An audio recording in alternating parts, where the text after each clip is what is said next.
It has been a little while since I've done some iced tea, but we are in the middle of what was sort of like string of art heists, and we love a good art thief here on the channel. There we go. Here's all of our previous runs. We're going to be adding to that soon enough. But for right now, cannot remember where we were last time. Must have been 17, 16, the most recent one.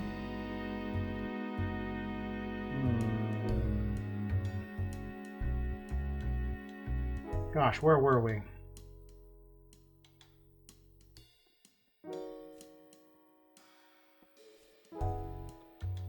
Uh-oh.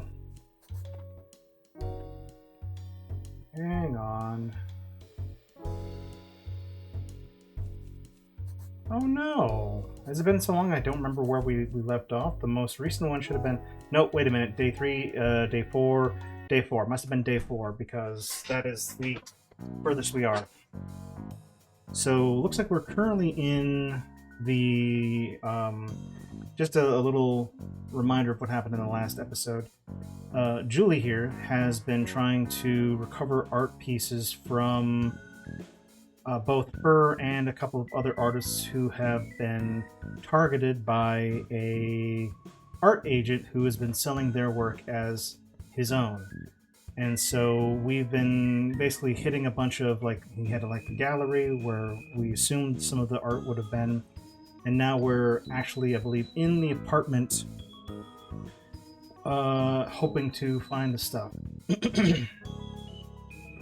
And so, yeah, we're deep in it right now. And of course, we've got our where's the how doth one? Well, yes, we do that, but no, that's not what I want. Here we go. We got our two little cute protagonists here. The lovely thick Julie, who is currently a raccoon, and Margaret, who is a mouse, as usual. Oh, goodness. And we are in the thick of it, so... Julie opens the door to Ricky's apartment, and I slip inside before she closes the door behind her. She places an ear against it to listen for any movement in the hall. Satisfied, she turns back to me. See what I tell you? No, you're right.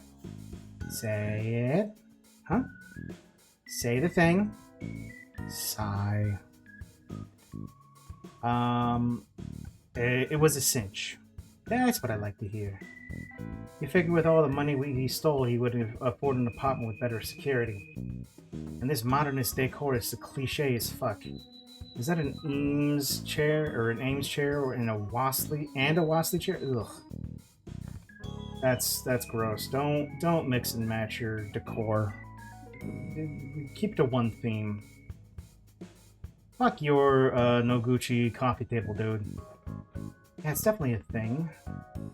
She tears her attention away from the offending furniture. Okay, we can't take back much this time, so this is more of a fact-finding mission. We need to find all the evidence we can of him stealing artwork and any other shady shit he's up to. He's supposed to be at a gallery for another few hours, so we should have plenty of time. Want to split up? Sure. Split up, but we just got together. Alright, go Team Rodent. Wait, are raccoons rodents or are they mustelids? I know, like, stoats, weasels, and otters are mustelids. I think otters are mustelids. Are they rodents or raccoons? I think raccoons might be their own thing. That doesn't matter. That's me being pedantic, and there's no reason for that. She wanders off in one direction, and I choose the opposite. I don't have much of an idea of what to look for, so I tiptoe around Ricky's belongings and try not to let my nerves get away from me. The whole thing feels too intimate. Have sex on his couch. Well, actually, don't do that. That'll leave behind DNA evidence, and we don't want that. I've never been in someone's home without their permission, and everything feels like it's emitting some kind of privacy radiation. It feels like I'm going to get a blood disease from proximity to this coffee maker. The first thing that actually looks promising is his laptop on the breakfast nook table. Well, it's a good thing you've got paw pads instead of actual fingerprints. You can actually use that without setting anything off. It's open, yet the screen is off. I reach my hand out like I'm about to stick it in the open jaws of an alligator and tap the touchpad. The light of the screen makes me wince, but when I open my eyes again, I see his desktop. Hey Julie, I found something. She jogs over from another room. What is it? Looks like he just left his laptop open. For real? She swings in front of the keyboard. Ricky, you dumb motherfucker, and for a second I thought you were smart about your computer security back at the gallery. Julie clicks furiously around the screen. Oh god, his email's right here. Oh wait, or was that oh good? Yep, it is oh god. You're the fucking best, Margaret. Oh, she turns around to give me one of her strongest tea-powered hugs. I'm glad I'd just taken a breath. She turns back and clicks through the messages after message and plugs in addresses and keywords into this search bar. Yeah, it would be really irresponsible to say things about breaking into an office, wouldn't it? Yeah. Yes, it would be. I mean, it certainly did not stop them in the gallery, but I'm sure that's an I'm sure that's an option. And there is one thing we know about Julie: she's a highly responsible person. With each search, her left face lights up more and more devious elation. Yes, I know these artists. I think we even have. Oh my god! And like immediately, the lawn mower starts going off next door. Try and mute that as much as we can. Yeah. By the way, how are you doing, K Dynamo? I appreciate you stopping by as always. Your support is always appreciated. Yes, I know these. Oh god, this is too good. I'm gonna make a copy of all this so I can read it once we're back home. She sticks a USB drive in her laptop and types in a URL that leads to a sketchy-looking site. Avoiding all the blinking fake download buttons, she finds the link she needs and stands back. Great, thanks for asking. Always a pleasure. Yeah, I'm always glad to see you guys in here.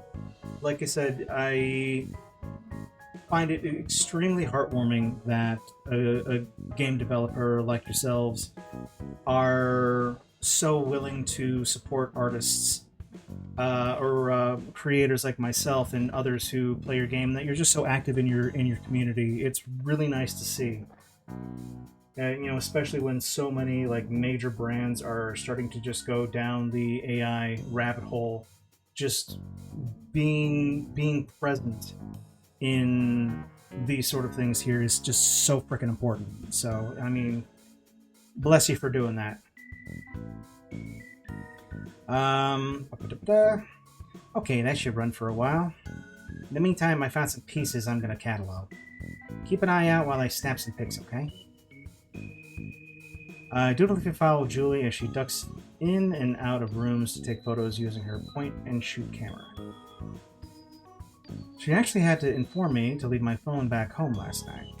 The paintings are leaned up against... Oh yeah, because they don't want to be able to track your phone. Let's see here. Against each other on the walls of his office and bedroom. I tilt each one forward so she can photographize them. Wow, photograph them. I keep my hands obscured behind them in case they could be used to identify me.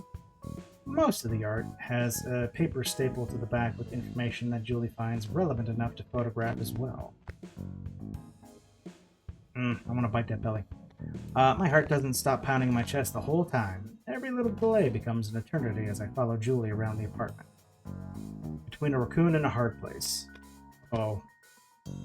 Hey, and there's Zoe, figure, hold on. There's Zoe. Let's leave it at that. Because I always feel like I'm mispronouncing your last name. But we're going to do a quick shout out for as well. One of the, if not the writer of the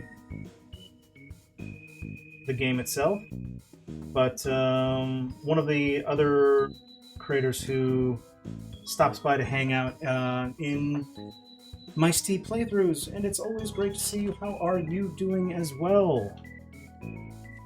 Welcome, welcome. I'm glad I actually managed to get back into this. It's been too long. I actually forgot where I was.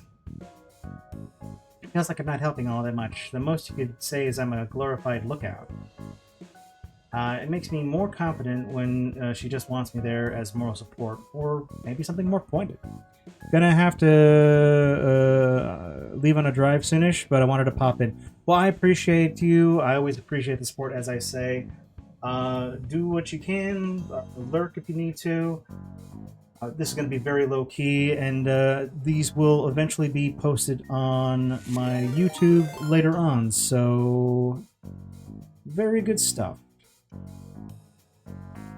And welcome in, Drake. Thank you so much for joining the Star Sentinels. I appreciate you. If this is your first time in, I am Ryan Starbeard. I am an VTuber trapped inside of a video game playing as a Star Orc, otherwise known as an Orc. I'm a variety streamer who does a lot of story-based and retro games. I'm also an artist, and I just finished writing my first book, which is based on the character you're seeing in front of you. So welcome in. You know, feel free to lurk, chat, whatever you want. It's going to be a very chill game. Most me just talking. I can tell she's winding down as she makes a few rounds of the apartments without doing anything. Are we done yet? Yeah, I think so. She checks the laptop and finds that it's just under 90%. I don't want to miss anything, but I think we got everything that's going to be useful for exposing him at the gala. So we can leave once the laptop's done? I guess so. Although these last 2 nights, this one feels a little anticlimactic. Kinda got used to dramatic escapes. I'm fine as is. Aw, you sure? Maybe you've developed an association by this point. Heart pounding heists followed by hot bondage sex with your bestie. The pounding in my chest takes on a different tenor. I mean, it's only been 2 nights. 2 nights so far. A subtle queasiness grips my stomach. I feel a familiar expectation simmer inside me. I don't. It's really just been 2 nights. Julie recognizes my blushing. Her voice moves from teasing to inciting. 2 nights of passion, what you call illuminating? I didn't say amusing. I said you'd find it diverting. I can tell that she sees my legs trembling. Yeah. She walks over to me, and I have to stop myself from reaching out to touch her. Poor Margaret, shaking in his shoes and pumped full of fuzzy aphrodisiac tea. She sets one hand on my hip, and I shudder. Maybe I'm worried too much about you volunteering for these missions. Maybe you're just addicted to the thrill of the heist and what we end up doing after them. I can't possibly respond in a way that's not self-incriminating. Seriously, like, Julie's right, though. The decor in here is tacky as hell. I mean, that doesn't even match. And this guy's supposed to be like a big art dealer. Goof. Like, what even the hell? Why would you have this in the living room? Just, ugh. Um, and this is a searing indictment of Ricky and nothing else. But and tonight's been so boring. You're probably disappointed there wasn't anything to excite you. I could answer truthfully that my heart has been racing this whole time, that my nerves were on edge since we left my apartment. But that won't make her touch me more. Hey, welcome in, Rye. Thank you so much for joining and for redeeming your daily chip allowance. That chip is good for 1 slice of pie at the Cruster Bus. Best pastries in the galaxy. Welcome in. Playing some Mice Tea today. Maybe. She holds on to my other hip.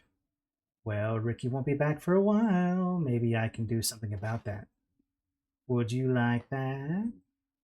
There's no way I can refuse. No way to hide what I want. Yes. Right answer.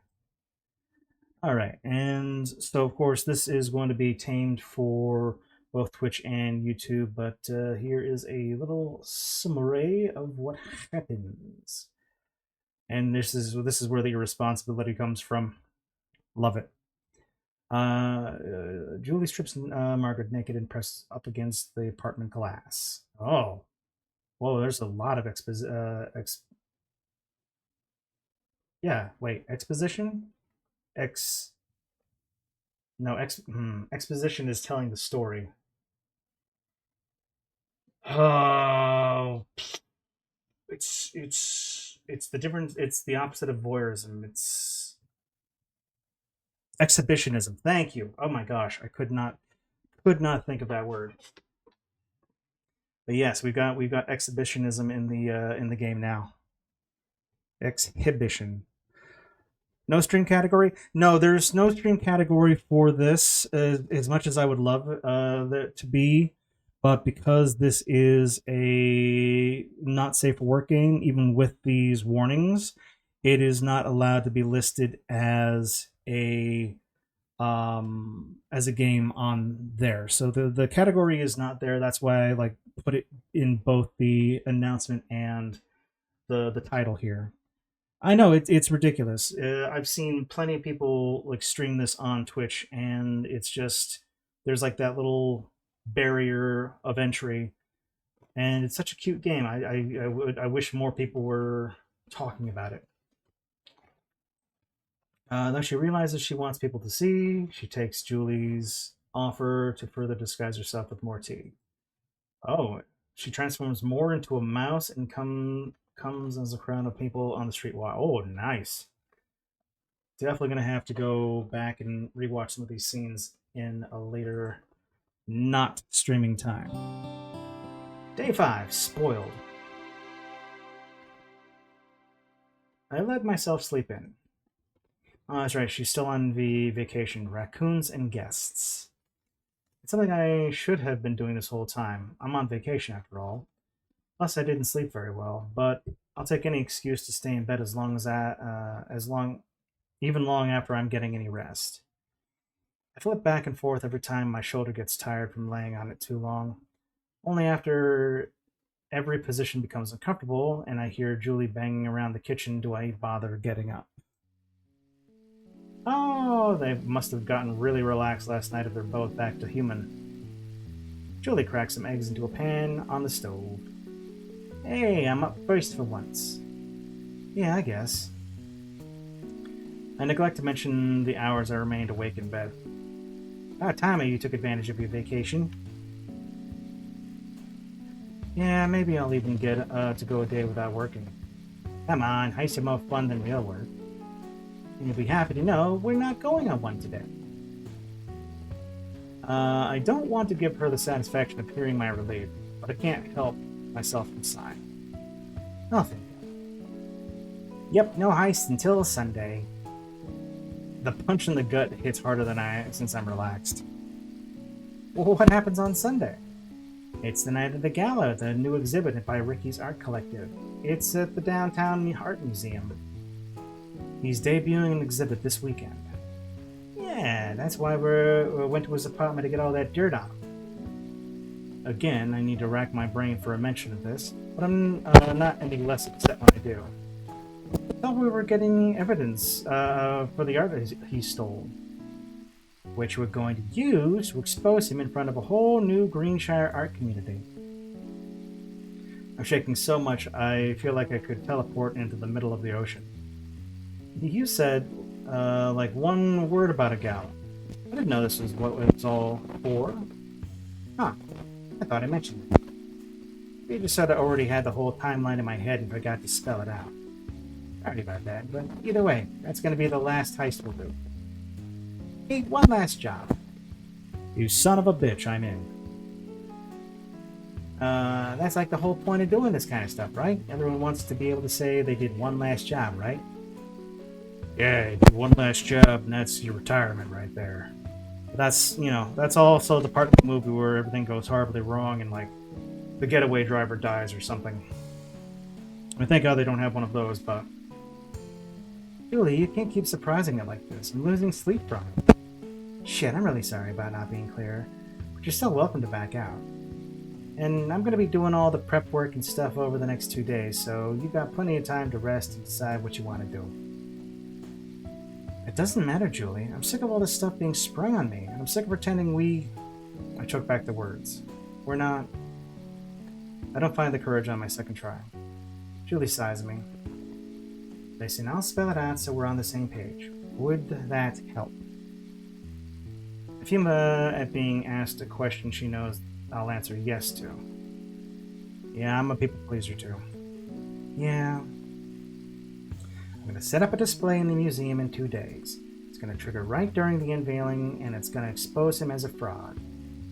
I'm going to take care of organizing all the materials and compile all the relevant information we got off his laptop. If you feel like coming along, I could use the help. I don't need you to steal anything, and once I'm done, this is all finished. Go back to the way things always were. No! When you're not girlfriends? No. No. You gotta do that. You gotta keep doing that. That is the goal. I want so desperately for there to be something to object to. Some justification to pin my anger on. Either a twisted phrase or a broken promise. Anything. Had a very nice message all typed out. Hi. Immediately got shot down by you. Oh yeah, that's okay. That's okay. We're getting some occasional mic noises and pops. Uh-oh. Maybe it's a little bit too close. I've got a pop filter. I've got like 2 pop filters, but you know, I never can quite tell like where exactly I need to be on this thing. Probably helps if it's not like right up on my face anyway. But I can't find I'm brave enough to push on. Yeah, and the only reason I did that, Drake, is because I've had a lot of people like they'll pop in and they'll do like the immediate like advertisement for like either joining the channel or like best viewer stuff here. So I'm trying to like mitigate some of that. But I appreciate your patience with me. Fine, I'll wait for you to be done with whatever prep work you need to do. Julie is excellent at pretending everything's fine. I saw the link in the Discord, wanted to check out the playthrough of this game since I really enjoyed it. Yeah, no, I've really enjoyed this too. In fact, let me save it. But like, I have played this game multiple times. I've done 3 different playthroughs on stream, and this is like the only character whom I have not like romanced Julie yet. And I know there's like a couple of other like different options that I can have for the other characters too. But I wanted to at least get the 3 of the, or like 4 of the, you know, main storylines taken care of. Sure thing. It'll take a while to do by myself, but I'm pretty sure that I'm the only one who will know what to look for. Let's take a break tonight, though, okay? We'll finish up a series or something. The idea of sitting next to Julie and not being able to hold her like I want makes me queasy. Well, then just hold her then. Oh, sweetheart, you're gonna learn to be a communicator if I have anything to do with it.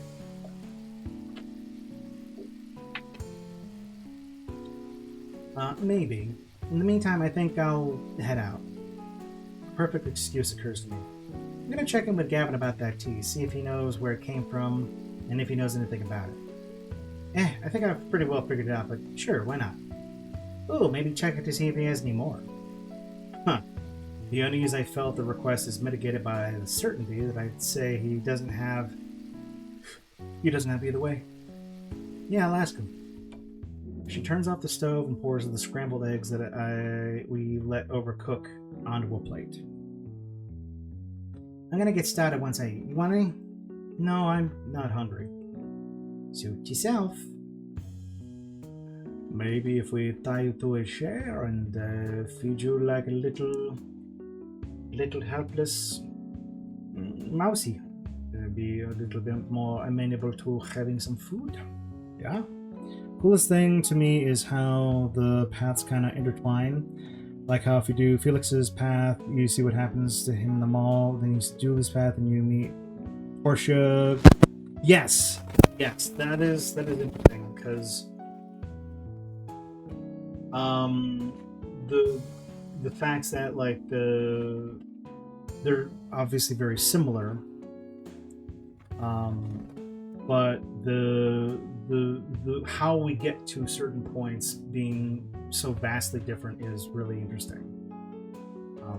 And I of course, me being me, I'm just really happy that like Felicia is like a canon event in all of this, where eventually she's able to express herself in that way. So, but yeah, I think I can't remember if it was because I've played these games over the last couple of years. I think it's like 2 years I've been doing these, and I cannot remember if Portia was in the other ones, but we definitely met her in this particular storyline. Standing there realizing I talk my way out of anything, even as simple as a protein bar, when I'm actually hungry. Darn it. I'll just pick up a Danish downtown. Oh man, I haven't had a Danish in forever. I leave Julie to her breakfast and trudge back to my room to get dressed. As cramped and crowded as the train is, I still feel like a refuge from my apartment. It still provides an overabundance of time to think about things though. So I take the opportunity to stick my earbuds in and drown my thoughts for the duration of the trip. In a bonus story in the extras. Interesting. So Portia is only in the story. That's kind of what I thought, because I did not remember that. Felix Felicia is a canon event. No matter which path, I think you only see Portia in the Gyaru April Fool. Oh, interesting. Interesting. Well, we do love a Gyaru in this household. We love goths too, and preferably Gyros and goths together, because I do love the asymmetry in that pairing. It still provides an overabundance of... Okay, so we've already done this. At least my ears are normal sized for them. I'm starving by the time we reach the bakery near Tea Friends. I like it enough that I'd be a regular if I had enough money. But I threw my lot in with Gavin's shop instead. Goths are in the next game. Ugh, and I've talked about this. I'm looking forward to the next one. So, I am excited. Also, and I know I've already talked about how I'm a big fan of... Oh, what's her bucket? Extras, character viewer. Where is she? But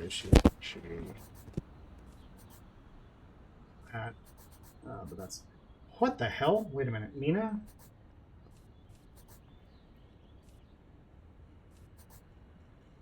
These aren't the same characters, are they? Or is it like Mina is Nocta's daughter? Where is she? Here we go. Reggie's, yes. I'm also a big Reggie's fan. A little six-pack right there. With enough fluff to be cuddly. I love it. I love Reggie's. Okay, so... nope, let's just back out of here before I accidentally stop where we're going. Mine is Nocta's... Mina is Nocta's daughter, okay, in one path. Okay, that's what I thought. I didn't... Because I have... Let's just say I've read webcomics would have, like, age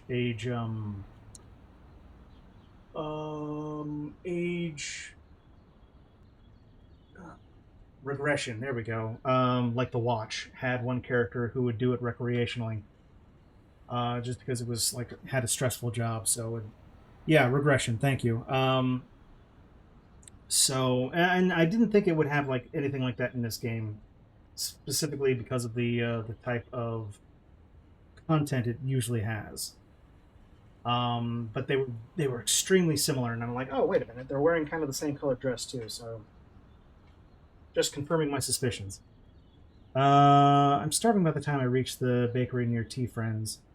I like it enough that I... Oh, right, here we go. As is, I merely have my usual order that none of the staff remembers. I'm hungry enough to get another pastry on top of that. All right, take it easy.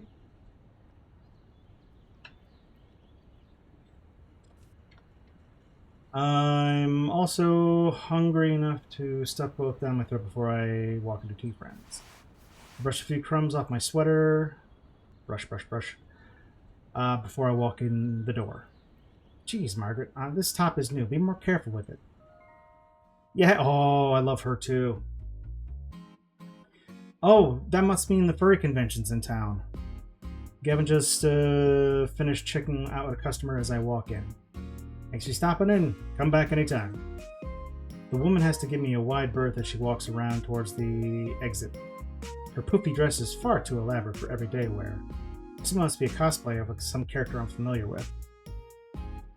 Oh, morning, Margaret. Hey, Gavin. Comic convention in town? Something like that. Hey, nice outfit. New? Yeah, I just got it yesterday. I hardly wore it, so I'm breaking it in today. Looks good on you. You look really... Gavin runs through the list of adjectives guys are allowed to use for their female friends. Nice, you look real sharp.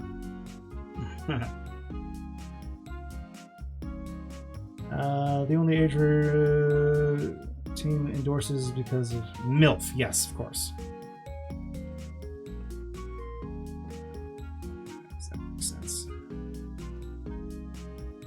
The intertwined things I saw, super cool. Different interactions, different one. Furry convention, yes.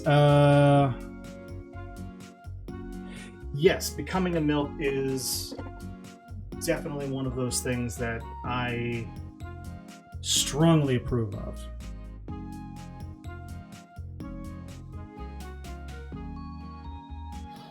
Sorry, I just imagined myself becoming a MILF as well. Getting distracted here.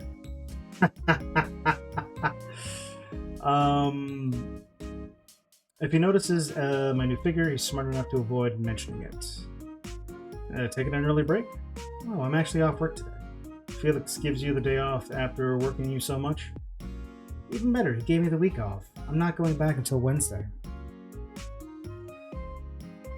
About time. So, coming to get something special for the occasion? Not really, not exactly. Wanted to ask you about that tea I picked up last time I was here. Oh, the floor tea? You didn't drink that, did you? You saw how drunk I got that night. Well, don't blame me if you got a hantavirus or something.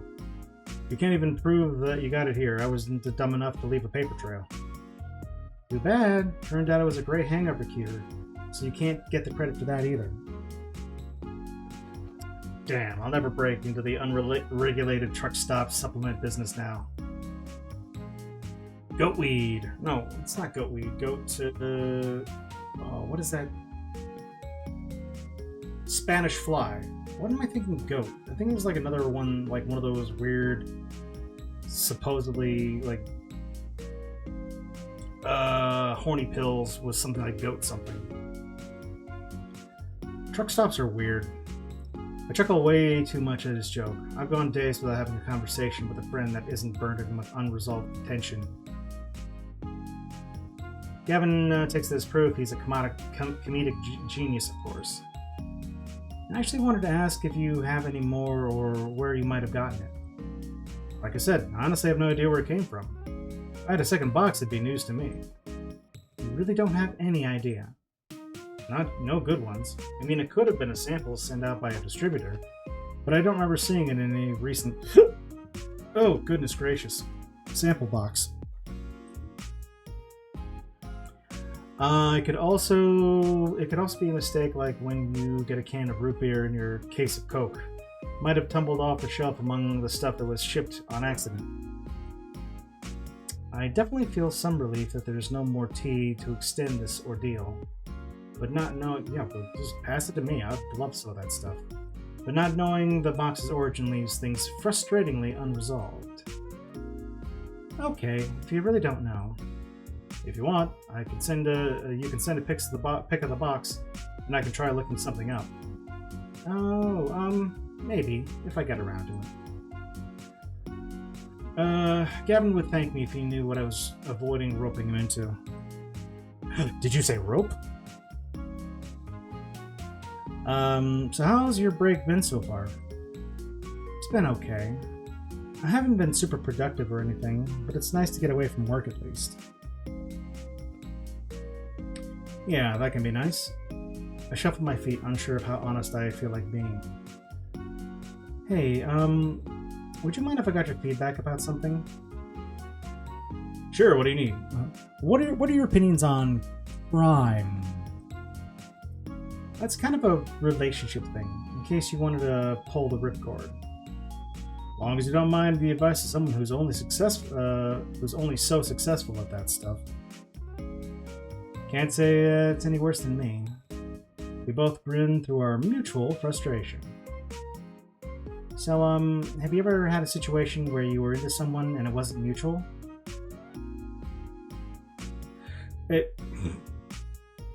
Oh, me confusing. Maybe I'm bad at relationships too, but I'm pretty sure that if somebody takes the time to, tie you up and then sex you up, they're into you. But maybe I'm just getting mixed signals on that. Margaret, I was a teen boy in high school. You might as well have asked me if there were days where I was hungry. Well, sure. I've had crushes on people who probably didn't know I existed. But I mean situations where they actively say they don't want to date you. Oh yeah, I've been shot down. You need help getting over a rejection? I got more ice cream than I need and streaming subscriptions with baking shows. No, it's not quite that. It's more of a case that there's already a physical aspect to the relationship and a friendship. Gavin's natural stoicism helps him hide his surprise. Oh, I see. He didn't hear me mention Julie's name and offers me the same courtesy by not asking. That's actually something I have less experience with. Never had any friends with benefits arrangements. Only had sex with girlfriends and a couple of anonymous hookups. I guess you're just an old-fashioned guy. This time he does me the favor of laughing more than he should. Yeah, but I don't have really much experience navigating that.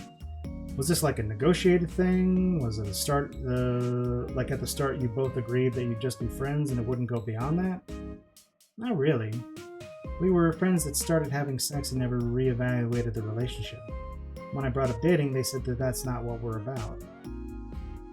At least neither of you are breaking any promises you made to each other. It's still causing you some heartache, though. Ever since I first saw Gavin and his closed-eye shenanigans reminded me of, like, Icy Me. He reminds me of Brock from Pokemon, honestly.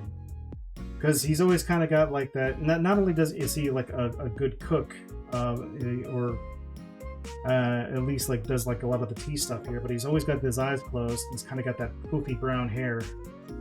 Like a Pokemon trainer. Yeah, a little. Or a lot, actually. You can always get out of a relationship, even if it's a friendly one, before you start having more hurtful memories than positive ones. True, though I'm sort of obligated to do a few things for them first, so I can't cut them off right now. That makes it tougher, yeah. Yeah. I'm in the mood for some wallowing, so I take the opportunity. Just so I'm clear on what exactly you want. You'd like to be this person's girlfriend. Well, I want them to acknowledge that the physical intimacy we have means something. I want to have someone I can go on dates with and touch without necessarily turning into sex. I want someone who agrees that the bond we share is more significant than my other friendships. And I want someone who can take my troubles and worries to without feeling like I'm imposing. So you're not necessarily looking to be their girlfriend. Didn't I just say I was? No, you listed a bunch of discrete things you want from them. I try to recall what I just said. First, I think I glossed over the term simply to obscure Julie's identity and gender. Then I realized there wasn't anything anywhere I would have put it. Well, that's the stuff involved with being someone's girlfriend, right? Usually, yeah. It's what I hope to have with the next woman I date anyway. But you don't necessarily have to use that label for it. I guess not. But I don't know, it's hard to feel confident I can reliably get those things without being able to use that term, you know? I mean, that's true. Relationships, and this is something that I've explored a little bit with my own stories, is, you know, the way a lot of relationships are depicted in media is there's only like one specific way to do it, but then you also have like poly relationships. I mean, you can be, and you know, even subcategories in that, solo poly, or you have a nesting partner and both of you date, or you know, but you don't necessarily, but again, like Gavin's saying, is you don't necessarily have to have, you know, a girlfriend in order to get those same kind of like moral support from a partner. I don't know. I'm sure they'll be able to articulate it better than I can, because again, I don't have that much experience either. Yeah, I get it, and I'd probably want the same thing. I sort of get assurances that word brings to a relationship. But it sounds like that person isn't really interested in those kinds of labels, maybe not in those kind of guarantees. Considering they're the type to get into a friends with benefits regularly, assuming this is something they do a lot, I mean. Yeah, that's basically all they do on top of hookups. Kind of figured. But labels also mean a lot to people who don't like them. It could be they're concerned more about labels than the things you actually want from them. Maybe. Still feel like it'll scare them away though. I guess you have to get your points in quickly enough that they're not scared off. And just be specific enough about what they... enough that they can't accuse you for wanting more than you're asking for. Yeah, that might be for the best. I think I'll try. Not that I'm very confident it'll work. Maybe not, but it sounds like you won't last much longer keeping things the way they are now. Yeah, you're probably right. I came in with a problem and I'm about to leave with an assignment. It doesn't make me much cheerier. Good luck anyway. Thanks for that and the advice. Anything to help out. And I mean anything. Friend with benefit. Julie friend with benefit. Friends. Everybody be friends and swap spit. Kiss the homies. That's what I say. He smells just enough to look happy, to not look so happy offering his aid. Say, why don't I get you something nice on the house? Maybe some of that premium Yokuro you were looking for the other day. Aw, Gavin, you don't have to do that. It's my pleasure. Maybe when life's not shitting on you, you can repay the favor. I hope I can pay you back soon then. I had unfortunately knocked out most of my chores the other day, so there's not much to keep me in the city. I scraped together a few errands I can accomplish before heading back. There's also a bistro I know that's cheap enough that I don't feel horrible about eating out twice in one day. I take as long as I can to manage to eat all my soup and salad. And we're going to look at the cuties with the little knee socks and adorable both additives. Margaret and her 4 business partners. You know, honestly, it's like I can think of worse situations. Like we've got Gavin, who's reliable, Julie, who's kind of a flake and kind of flighty. And then, of course, Sylvie and Felicia. Felicia's definitely the baby spice of the group. It needs to be taken care of, and coddled, and nurtured. And Sylvia, who's definitely one of the... I would say she's kind of like the pack mama. Yeah, I think it could work out. When I returned home, Julie seated at the table with my laptop. Hey, you're back. How's Gavin? He was fine. He didn't have any idea where the tea came from, though. That's too bad. I wouldn't mind having some spares once we're finished with this whole operation. I'm pretty sure we'll have enough, but I don't want to cut it too close. Yeah, looks like the fun is going to run out soon. Lots of ways to have fun besides turning into woodland creatures. Right. I dropped my bags on the kitchen counter. How's your, research going? She groans and stretches one arm above her head. Pretty well. It was kind of boring. Trust me, the stuff we're doing is way more fun than what this guy is getting away with. That's the worst part about these white-collar criminal guys. They're not even having fun. Who wants to commit email chain crimes? She waits until I give a response. Yeah, sounds like a drag. Totally. Anyway, I'm kind of flagging, so I might have some tea to pick myself up. You gonna have more tea? Hey, I held off all day. Frankly, I think we should be impressed with how much work I got done without it. You just said you were worried about running out. Yeah, but we don't need it until Sunday. I figure there should be enough. If you're worried about using that tea up, at least cut it with some milk or something. Ooh, yeah, that'll probably... Cow. Cow, cow, cow, cow, cow, cow, cow. Cow, cow, cow, cow, cow. Cow, Julie, please. Julie heads to the fridge herself to grab some milk before filling the electric kettle. She grabs a bag of tea with my biggest cereal bowl sized mugs and sets the kettle down on the heating element. This should get me going. She gets back to work while the water heats. I take the opportunity to go to my room and put my pajamas back on.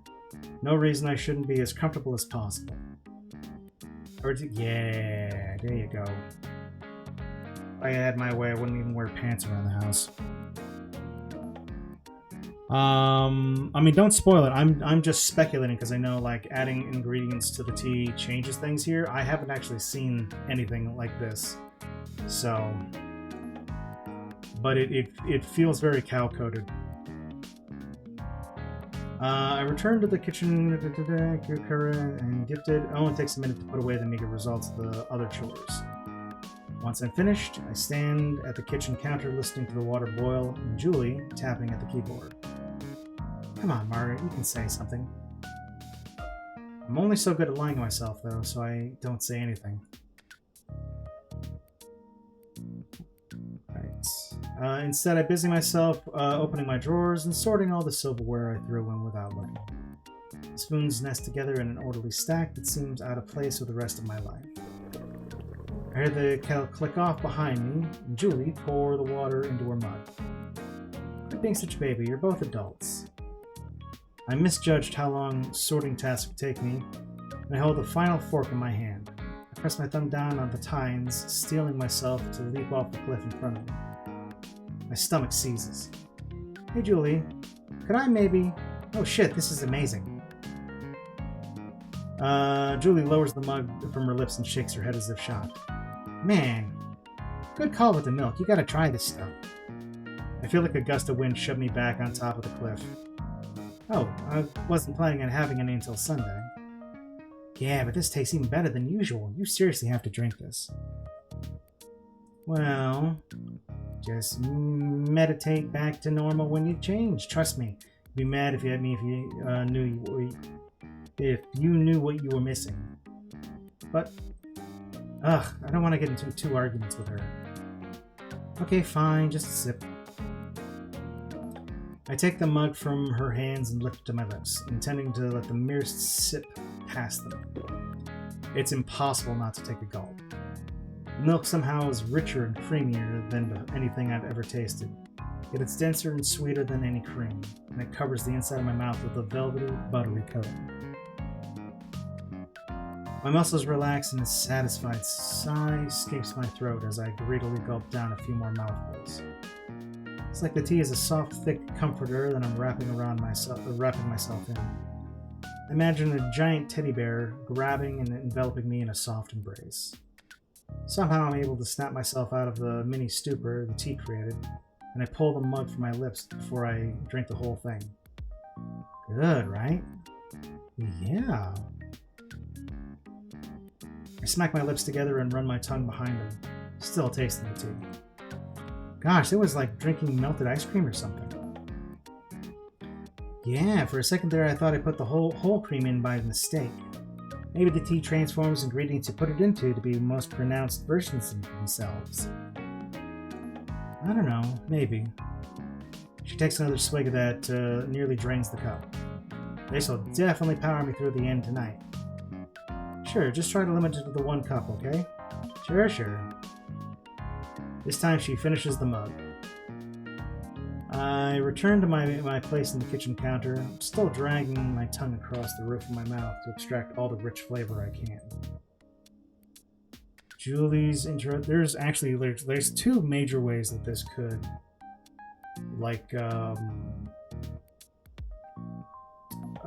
manifest themselves. Either turning into cows, or just, since they're only doing like the 1 cup, doing like the body transformation for lactation stuff. Well, that'd be kind of fun too.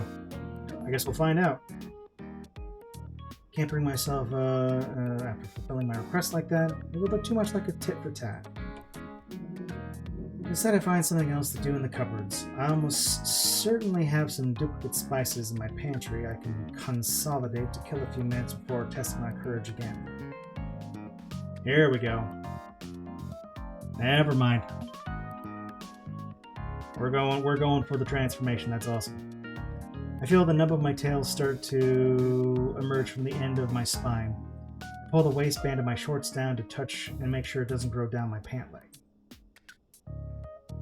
Once the tip's clear, I let it snap back into place, and my tail continues growing.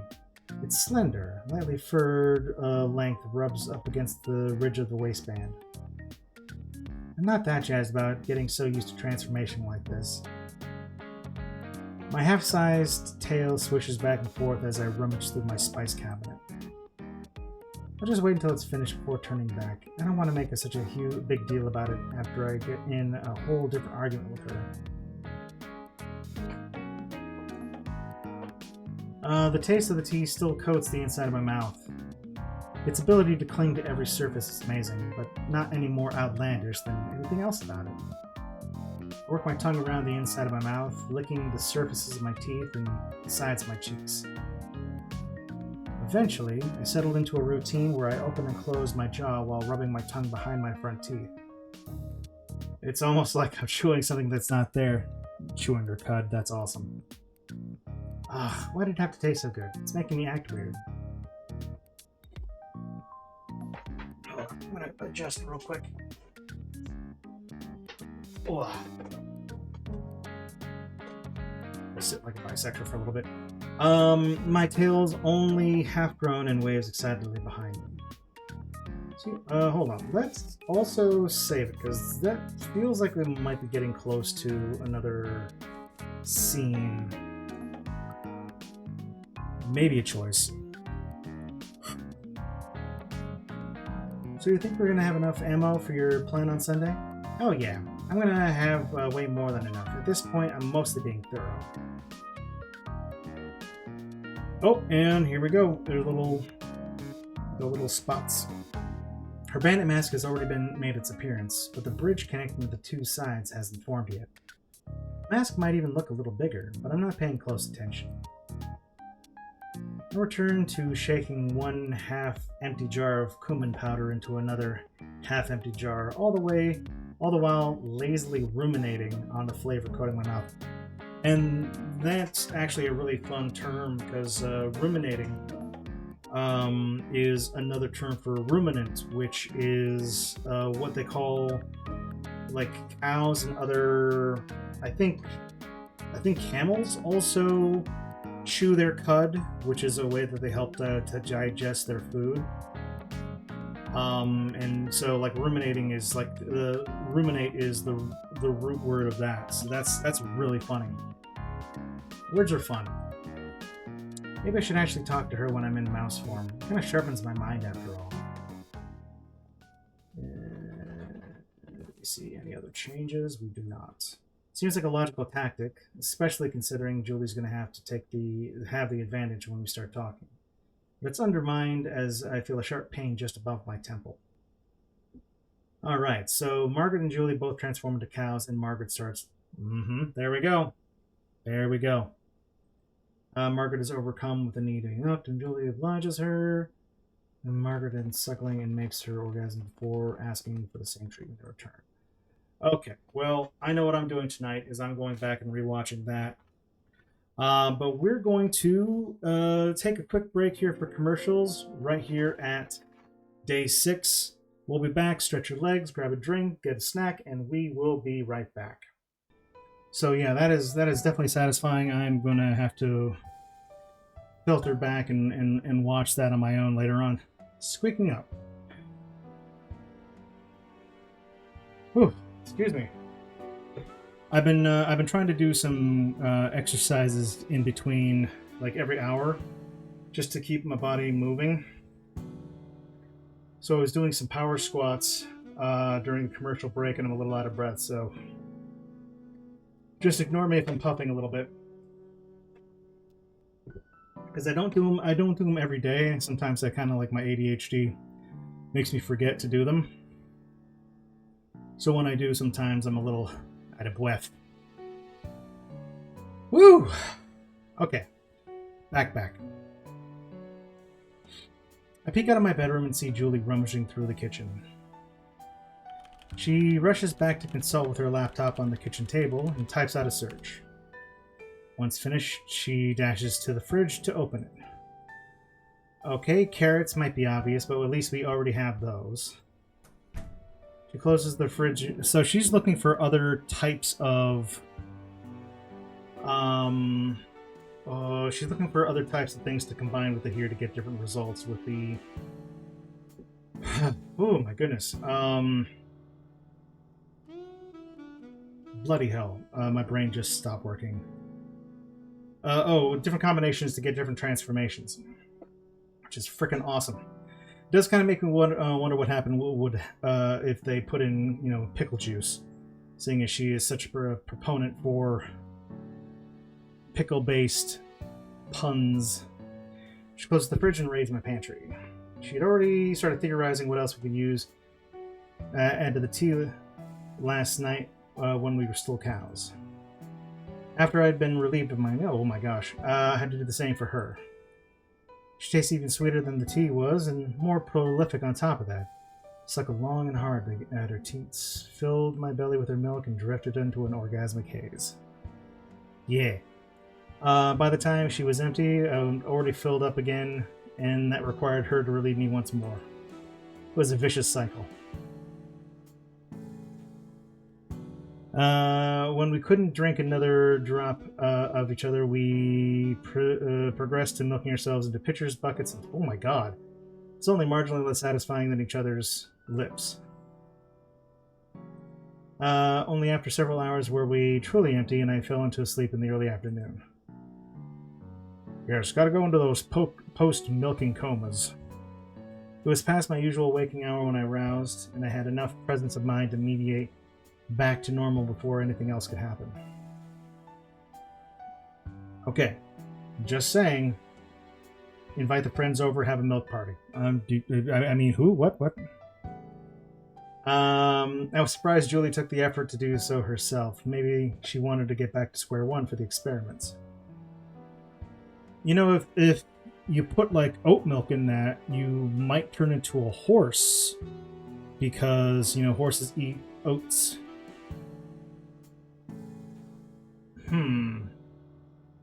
Oh, you know what? Okay, you know what? Because the sequel is going to be based in this universe, right? I would love to see, and this might be a little bit unusual, but just because I'm a huge fan of the furry species all together, I would love to see some of the tea with honey, which turns the person who's drinking it into a bee person. I think that would be like a big, fluffy, pudgy little, bumblebee with little wings. That would be so darn cute with like the little antenna and the stripy butt. That would be adorable. I'd love to see that. I wonder if it would just needs to have the name of an animal in the additive to work. It might even work if it's like a different language, or like dandelion turn them into a lion. But yeah, I would love to see like a bee person transformation. Oh crap! I could get away with so much stuff on all the ones I know. By now, she's simply pacing, her mind racing with all the possibilities. I see that smile, Dynamo. That would be really cool if you ended up adding that. Oh, hi, Margaret. I'm just working out how we can use what we can use for the heist tomorrow. Might have to run. Oh my god! Or peanuts. Peanuts. If you had peanuts, you could turn them into an elephant. We already saw how successful that was with Mario Brothers Wonder. Oh no! Now I'm thinking about all the different types of like food additives you could use for different transformations. And I like, as somebody who's actually drawn elephant furries, they are very cute. I do wonder how much Margaret and Julie warned Gavin about adding milk to the tea before he went and did all of his experiments. Yes, that's true. Though I know he was doing experiments in a different timeline. I do not think he's done it in this particular one, but that is, yeah. As somebody who spends a lot of time thinking about like furry transformations, lots of different cool things you could do with a franchise like this. I might have to run into the store a few things. Do you know if there's any a nursery or florist around here? Oh, I'm not sure.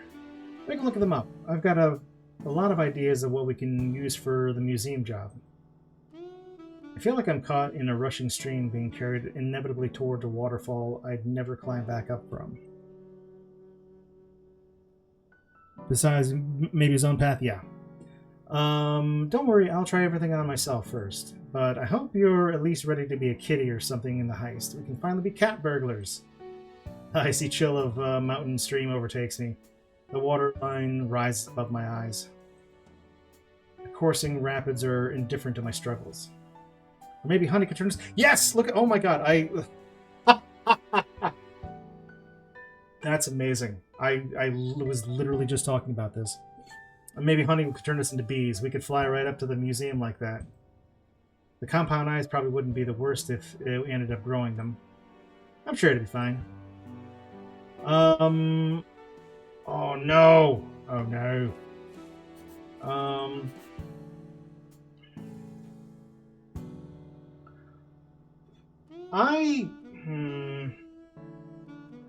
Avoid her or push back?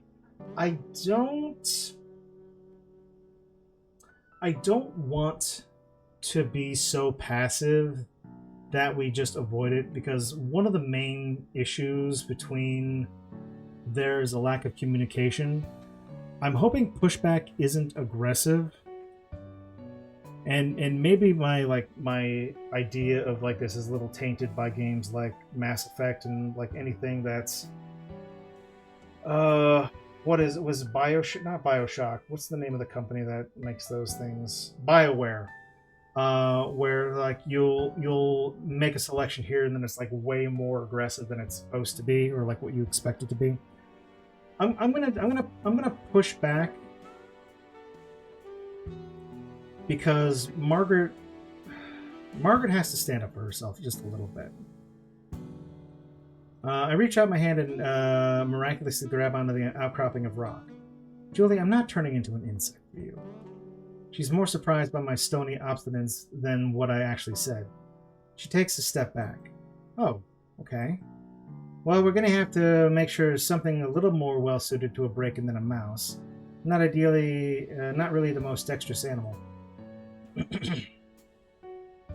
Yeah, again, we're going full,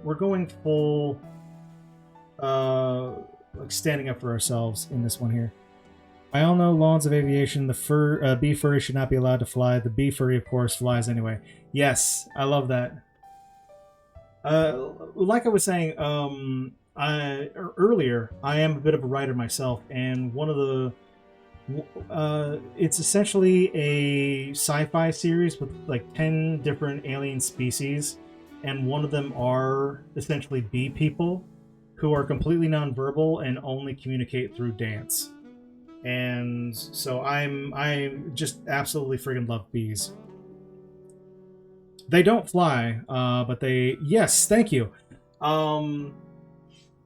Yeah, it's... I know I advertised during the breaks, but it's all part of Star Sentinel, which is the first book in the series. I'm actually working on hopefully getting the second book published, which is Storm of the Century. Hopefully I'll have that done in the next couple of months. I'm shooting for having it published before Halloween, but yeah, there's a specific like group that you encounter mostly in the second book called the Slum Gum Gang, and they're all like little bee gangsters. So they're wearing like 1940s like pinstripe suits and the fedoras and flapper outfits, and they just go around with Tommy guns and stuff like that, and they're all friggin' adorable. So yeah, I love bees and would love to see something like that in a Cineswitch game. But yeah, both of those are available. Star Sentinel is currently available on Amazon and Kindle right now. So if anybody would love to check that out, I would very much appreciate the support. The digital is cheaper than the physical copy, because of course it is. That's the way it should be.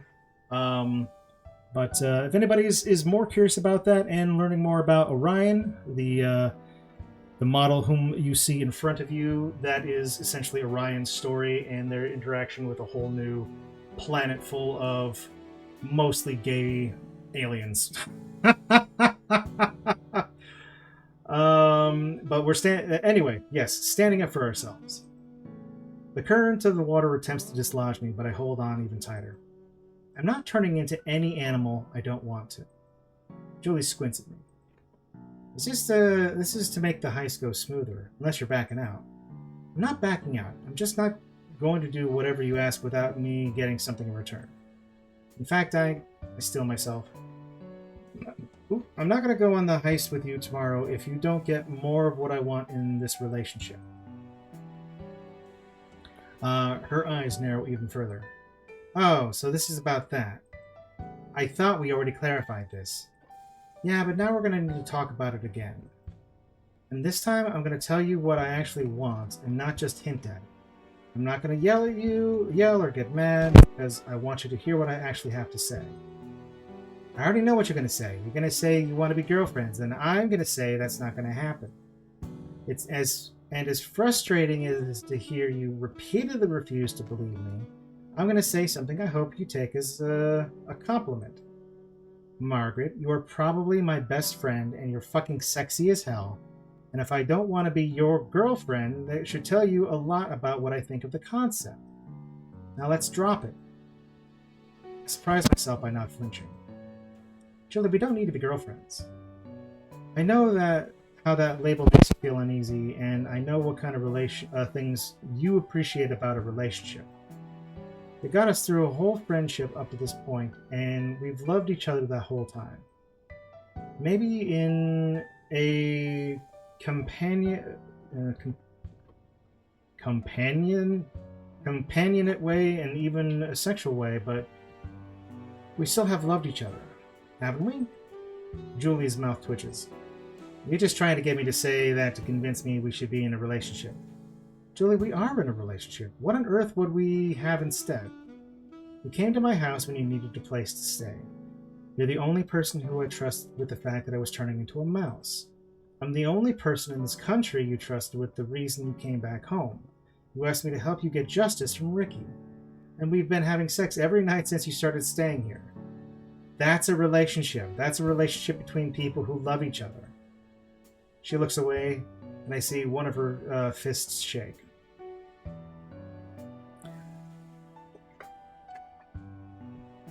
You're making this sound like something that it's not. Julie, I love you, and I know you feel the same way. I haven't said anything like that to you. I've heard you say that in college, on the phone with me. Heck, I even heard you tell your parents one time you love me.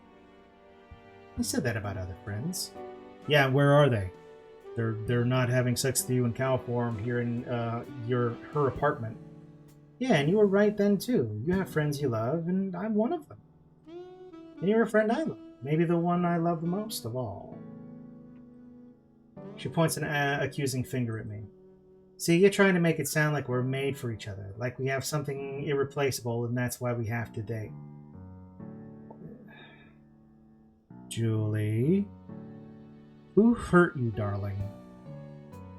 Like, this just... Don't get me wrong, I understand it. Because I have absolutely felt this way too, but, like, she is just...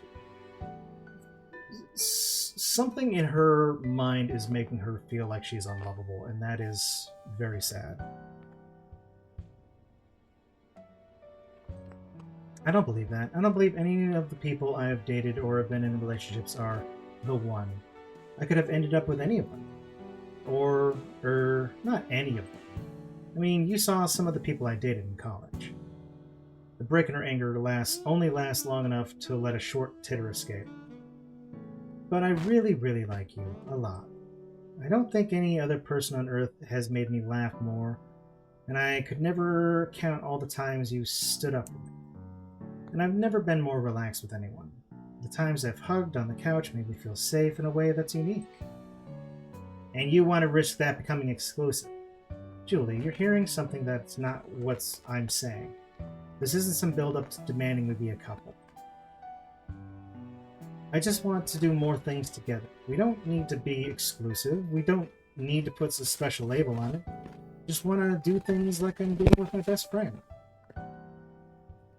She doesn't act any more open, but you can't keep using the same comebacks. But yeah, like what? Just simple things, like go on dates or be intimate in ways that don't involve sex.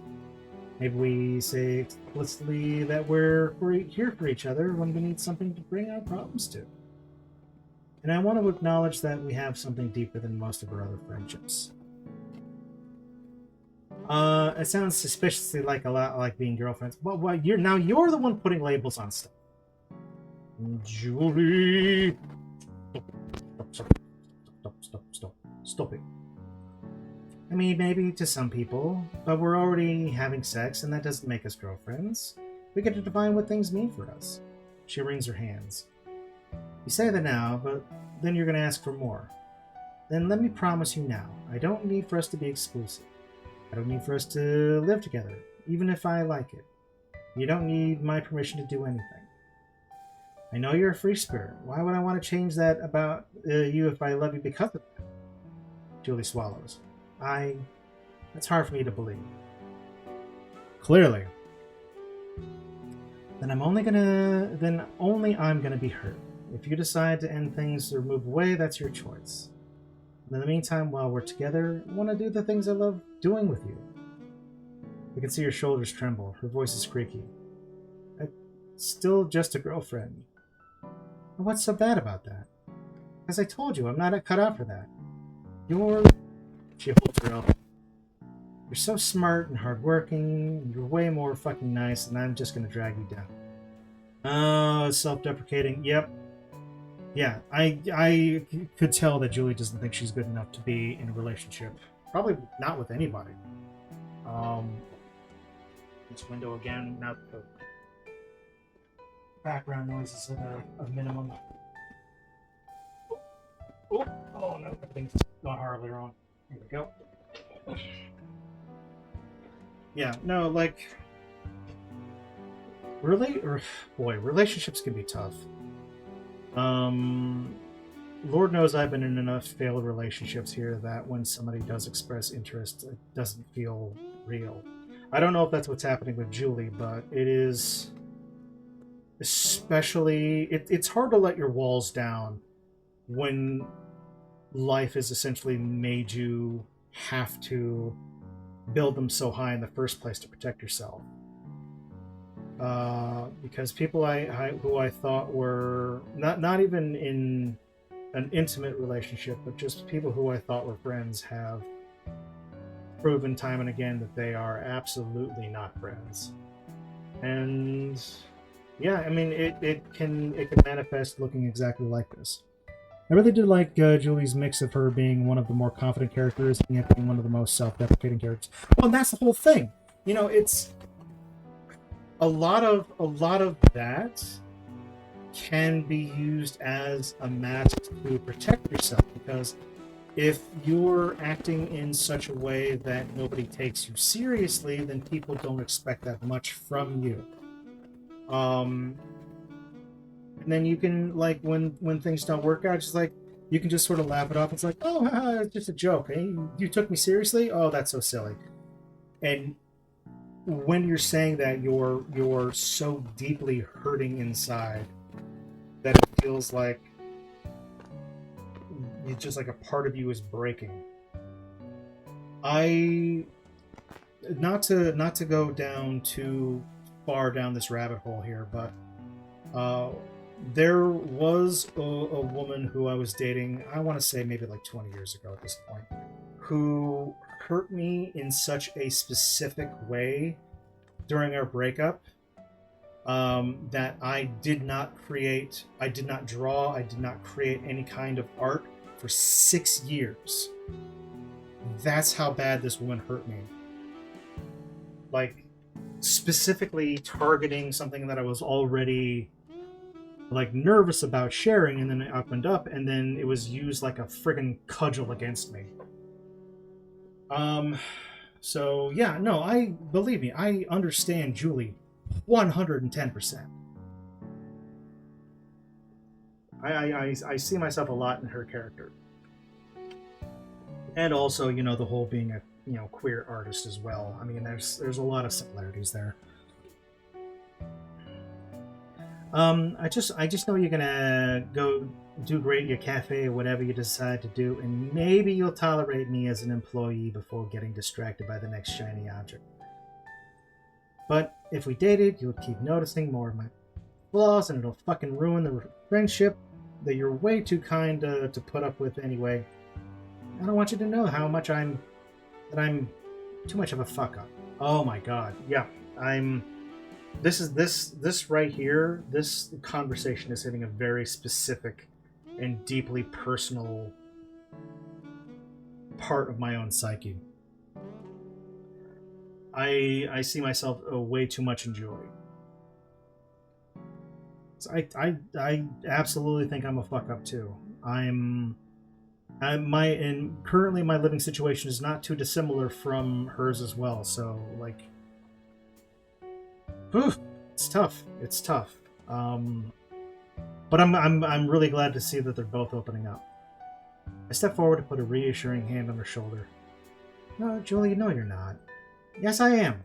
I barely made it through college, and then I leave to go live in a foreign country and fuck up that chance too. You were a victim of a fucking art theft. I thought I could just waltz into the most competitive art scene in the whole fucking world and make a name for myself, and I got chewed up and spat out. It was a fucking failure. I barely sold anything when I was there. I was too stupid to think I could make it. I can't even take care of myself. Why would I burden someone else with my bullshit? She sniffs and wipes her nose. Julie, I'm sorry. You're not a failure. Yes, I am. Nobody gives a shit about any of my paintings. But a bunch got sold, right? Were you fucking listening? I told you I barely sold any. But that's why we're getting back at Ricky, right? Because he sold your art under his name. Julie blinks. Huh? People bought your art. They thought it was by Ricky or his associates. But people liked your art enough to buy it. He made a lot of money off of selling it. She blinks again. Right? Her eyes flit back and forth as she stares into the distance as if trying to reason through something. She hits on a revelation, her eyes go wide. Wait, fuck, you're right. What do you mean I'm right? These people like my art enough to buy it. Of course they did. What do you think was happening? Her exhilaration turns immediately into embarrassment. I don't know. Just know he took the art and then it mysteriously disappeared into a black hole and then he was making money off it somehow. Yep, that's how art world works. And I forgot he was actually a calculation she'd been working on in the back of her head strikes her. Holy fuck, a lot of people have bought my art. I'd be frustrated if it wasn't a breakthrough. See, I'm friends with an accomplished, talented woman. And you're already friends with benefits. I just want to have a few more benefits. And I feel like these last few days, this turned out great. Standing up for yourself and communicating your emotions is the way to go. And I feel like these last few days have been too one-sided. I want you to demonstrate your love and friendship for me so much that we can make things more even. Then I can get back to fulfilling my promise to you. Julie is still dazed by her revelation, but it's an effective way to get her to listen. Well, what do you want? I just want to go on a date. Have a nice low-key date where we get dressed up, all cute, and go to a cafe or something. I think I deserve a low-stress evening with someone whose company I enjoy after everything I've done these last few nights. She suddenly feels obliged and doesn't like the sensation. Well, and remember, no heists until then. I want to help you get even, but I want to do this too. Even on unsure footing, she intuits how firmly I'm putting my foot down. Well, I've only got today and tomorrow to plan. Well, then you better be efficient with your time, even if that means using some unaltered tea. Oh, I didn't really have anything to wear on it for a date, though. Let me take you to something, get you something then. I never actually used that gift card at the mall. I'll treat you. I've never seen Julie so at a loss for a response. Okay. This does make me very curious as to, like, the off-screen stuff that happens with Julie in other storylines, because I know in Gavin's storyline, and this isn't much of a spoiler, but she works for him at the shop, which means that Ricky in that particular run still making money off of her art in the background.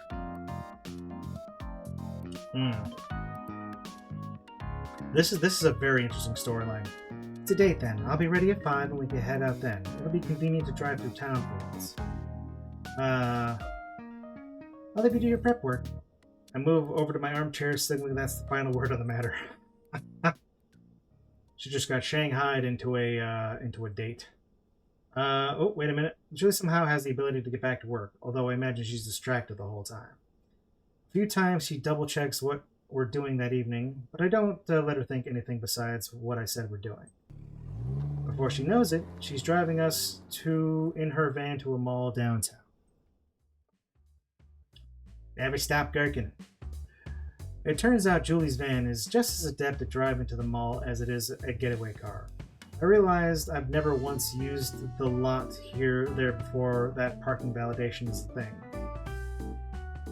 We should have plenty of opportunities to take care of that last issue. You in the habit of taking dates to the mall? Hey, it's cold out tonight. Plus, where are they gonna... it's where they keep the store where I can use my gift card. I'm gonna buy something with it and then give it to you as a gift. So, gift money laundering, basically. Hey, you've done worse crimes recently. Yeah, I figured that's how gift giving works.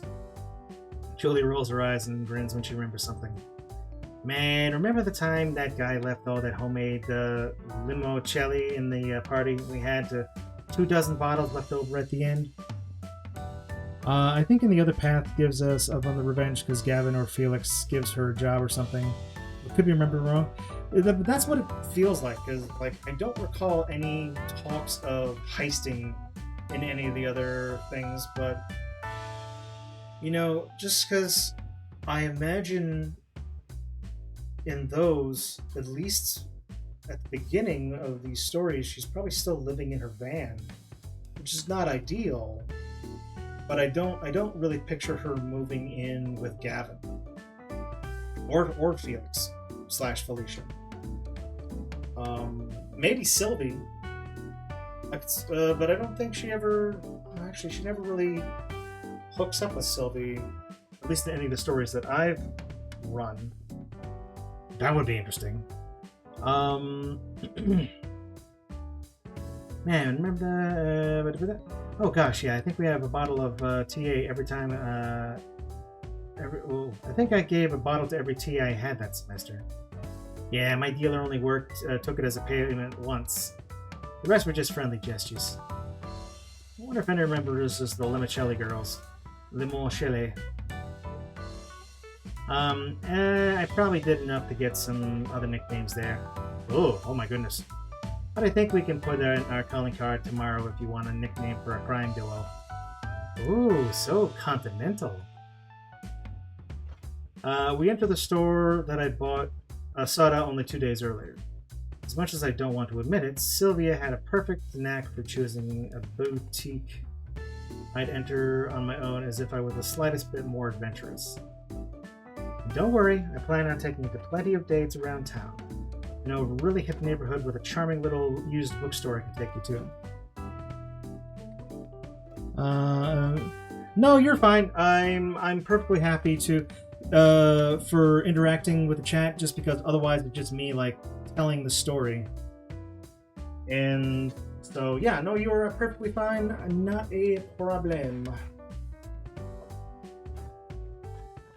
I like to keep kind of a sort of laid back, chill vibe when I'm doing the gaming stuff, which I hope that's coming off. And don't worry, the bookstore. The girls who work there are really pretty, just your type. I wandered around the perimeter of the store. I browsed their heavy play blazers, corduroy slacks, cable knit cardigans. Oh, you mean Maggie's outfit? I pull a flower print skirt off the wall. Now, what is it going to take to get you into this skirt? She frowns. An ultimatum to hold help on an important mission, probably. How helpfully specific. I'll grab a blouse and some shoes to go with it. Julie resigns herself to my whims. It doesn't take long to find a matching top and a shoe with the shortest heel that they offer the store. I burden Julie's arms with the outfit and I shove her into a changing room. You got a real sick sense of humor, Mags. Oh, come on. We're going to look adorable. You're going to look adorable. Why on earth would I give my date clothes that would make her look anything less than gorgeous? I don't know what kind of weird fetishes you've developed since we first hooked up. Rope, mostly, it feels like. Rope and cow milk. Hey, I used to get dressed up all the time. Wait, I had to get all dressed up too. You did that to yourself. I probably downplayed how pushy Sylvia and Portia were. It's fun to get out of your comfort zone a little. I sure did these last few nights. I hate when my actions have consequences. I hear a rustle and in and out of her clothes. Fuck! Put me in front of a laser background and I look like it's picture day at junior high. Oh, that's such a weirdly specific, like, memory. It's funny, too, because I actually... I did a picture with a 1980s style glam rock clown, and I literally put them in front of the laser background from, you know, high school picture days back in the 80s and 90s. You don't have to sell me on any more of the outfit, Julie. I'm the one who picked it out. Oh my God! Hold on, we have to go and see. He's so pretty. Look at the thighs. Look at how pretty she is. You got the bags in your eyes still. You need to sleep more, chica. healthy for you. I love the little floof on the fruit. Everything is so squishy and oh, beautiful. Julie pushes back the curtain and shuffles out. One of my favorite lines is, I hate it when my actions have consequences. Yes, or like specifically like what I like to say is, I can't be held responsible for my own actions. That is literally a line I say all the time. Oh my gosh. Oh my gosh. Julie, you're so pretty. Her knees turn in a little more than usual when she tries her best not to blush. These clothes aren't helping. Yeah, they are. You're always pretty, but now people can notice that. Usually you're just wearing a t-shirt so people look over you. Now people have a reason to pay attention and notice that you're beautiful. Oh, look at her boy's smile. She stops holding back and her blushing quite so much. Since when do you think that much about clothes? Basically never. I'm pretty much repeating verbatim what Sylvia said when I was here with her. We're just following her advice and choosing something that accentuates your best features. It's your best feature? Well, I mean, the face, obviously, first, but like... I mean, like, but... Okay, you know what? Honestly, what feature isn't the best here? This, like, for both of these girls, like, the best feature is all. She cocks her head to one side. What's this blouse supposed to be doing then? Just showing off what a nice complexion you have. She wasn't prepared for that answer. One of her hands reaches to touch her exposed collarbone. Well, what do you mean? I just have regular skin. Sweetheart, I would love to have your skin. Seriously, I don't know if it's like the summer or whatnot here, but ugh. I would love nice skin. Are you kidding? I've always been jealous how smooth and clear it is. You've got a bunch of freckles and dry patches. I've got a bunch of freckles and dry patches everywhere. What are you talking about? Your freckles are one of the cutest things about you. That's why you look so good in shorts and that show off your hips. Ooh, such a nice compliment from a pretty girl. Julie finds herself inside a trap I've put her into. Yeah, well, we both look good. Why don't we don't need to dress up to prove that. We can still have the fun, though. Let's tear off the tag so I can buy it for you. Unless you'd like to model a bunch more outfits for me. Possibility of spending more time in the change room sways her. Oh, yeah, right. This one's fine. Perfect. I pay for the outfit at the register and even use some of my own money, since it turns out it is somewhat of a real gift. So it turns out it is somewhat of a gift. Oh my god! Hold on. First of all, we're gonna save it. That's beautiful. I love it. Hold on. We gotta get a full pic of this. Look at and she's so cute and she's embarrassed, holding onto her skirt. The skirt is a little short, but oh my gosh.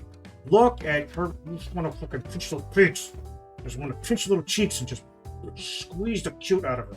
Getting cuteness aggression over here. We walk out of the store into the main thoroughfare. Julie walks closer to me than is strictly necessary. This is fun. Sure. This is one of my favorite parts of going out. What do you mean? Well, just kind of like an ego boost to be seen out with someone cute. You know, people are able to see that you somehow managed to score a date with someone who's well put together. It makes you look like you've got things figured out. Like you like having arm candy. You're way more than that. But also yes, too. But also that too. Yes. Julie snorts and can't help but grin. I love her scraggly little fang tooth. So you admit it. Sorry, I just don't want to lie to you. Why is this such a big thing for you? I don't know. I think I kind of need those external validations sometimes. I'm not the best at producing my own confidence. Oh. Large same, honestly. Some people will have that self-esteem chlorophyll that lets them just spontaneously make it themselves with a little sunshine and water. I need a little outside help sometimes. Julie frowns and her tone gets a little graver. Oh, Steve. Are you okay with that? Oh! I okay. I'm with you on this one, Drake. The fact that like Julie is just shaken by this cinnamon bunny and being like very similar to the Cineswitch logo is also an extremely cool little Easter egg. And Amber Zombie and Witch is also funny. And I would also like to shop the Tomboy.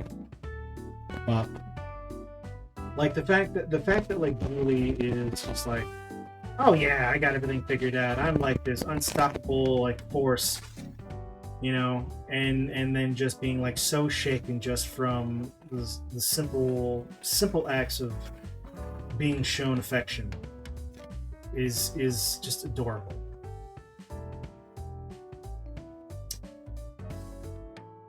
You know, okay. I was gonna say like this is very much like bottom energy, but let's be honest here. Like, if anything, she's probably a switch, and Margaret is a bottom. Maggie might be a top. That's a different timeline. Yeah, I'm fine. I don't want to scare you into thinking I can't be happy without someone to take on dates or anything. But it makes things a little easier, you know? She nods. I know you're kind of like naturally confident person, so that's probably less of an issue for you. But for me, it sometimes helps to hang around someone who has that natural confidence, just to make it feel like it could come easier. So thanks for letting some rub off on me. I grin and squeeze again. Julie swallows. Yeah, sure.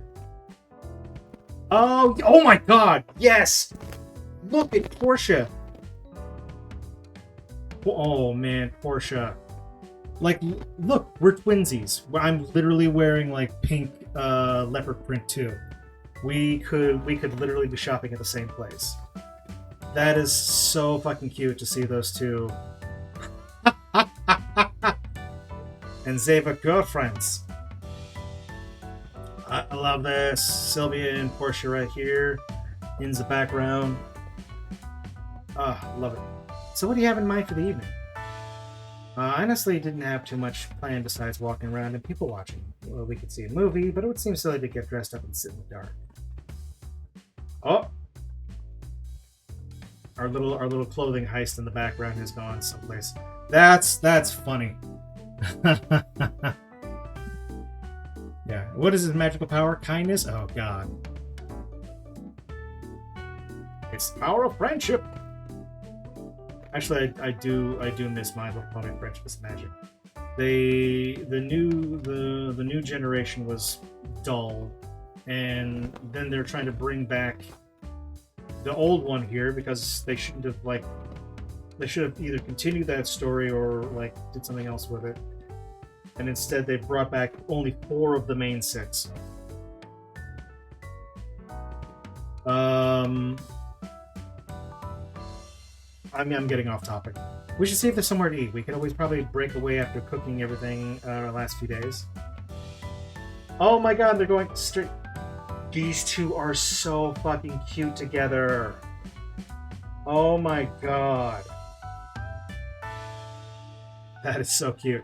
That sounds that sounds fine. You got any place in mind? I'll take a look. There's a conveniently placed map kiosk nearby, and I checked for restaurant listings. Oh, they have a cafe here, and it looks like it's French too. We can make fun of how inauthentic it is the whole time. In that case, how can I say no? I don't know whether to feel bad or happy for Portia in this path. She essentially is hypnotized by Sylvie without actually being hypnotized. It's one of the funnier egg crackings in Felix. Okay, bye. Thank you for stopping in, Zoe. Always appreciate you. Cannot wait to see what the next game brings out here. I'll be keeping an eye on that. You have an excellent day. I mean, we're also like hypnotism literally happened in a different storyline here, so it's not really. I mean, I don't know. Maybe it is, but like, clearly it seems consensual because the two of them are holding hands too as they're like skipping and going to the different fashion places here. Honestly, I think Portia's having a lot of fun. So unless I see anything specifically red flaggy, I am going to assume the best. And since this game has had absolutely no red flags that I have been able to detect the entire time I've played this, like, and once again, for anybody who might be watching this for the first time or doesn't know what Mice T is, this game is a transformation game, primarily furry transformation game, but they have delved into all different types of kink and fetish and just, you know, BDSM and different styles of, even in some cases, very niche corners of those things here. But it does it in such a way that is so conscientious of communication, consent, and just basically everything is written so well that there's not a single problematic thing I've been able to detect. And that is so rare in a lot of these kind of games here, especially with those kind of themes. There will be like parts of the game here is like, okay, I have to stop playing this now because that's just gross and questionable consent. None of that here. So, and I mean, I know a lot of other artists who are into stuff like the hypnosis kinks and stuff like that, but there's always like, they check in with their partners. There's always like, you can stop at any time, and it's presented in such a way that I would love to see done more mainstream in these sort of things here, because like like having gone to, like, you know, dungeons and other types of like kink friendly events, oftentimes performing, sometimes as a clown, you need to see that, because in this kind of like style of game here, you need to be able to create a safe space where people can be both physically and emotionally taken care of. So yeah, I like when I see those two zip by here, all I can think of is like Portia's having the fucking time of her life. And with Sylvia being who Sylvia is here, they're probably also hooking up at home. So that's it is a very wholesome game, and I'm very glad I bought. Yes, me too. This is why I keep going back to this. But yes, I'm getting off topic, sort of. It's also very, very much in topic. But, we're not too far from the cafe, and we continue to hold hands as we make the short journey. It's uncredited for a Saturday evening, so we seat ourselves right away. The decor is clean pastels and whites with ornate swooping frame. It's painted in the same restrained palette. It looks like something of a blown-up dollhouse. I think this is actually the place where, in a different like playroom, that Felicia and Margaret go on a date. And hey, welcome in, Faust. Thank you so much for redeeming your daily chip allowance. That chip there is good for one slice of pie at the Krusty Bus, the best pastries in the galaxy. Going to be a nice, relaxed sort of game. We're playing some more Mice T. I don't know how close we are going to be at the end of this, because we haven't even gone to the furry convention yet. So I don't know how many more days we've got for this, but we're progressing on the Julie path this time, and it is fucking adorable. Well, this place is too adorable. Man, is this supposed to be French? Is it as funny as you thought it would be? She twists around in her chair to take in the whole effect. Yeah, but it's almost impressive how off everything is. This is like a teen girl watching an Olsen twin movie set in Paris and filled in the gaps from there. She picks up the menu and squints at the cover. I'm not positive this cafe's name actually means something.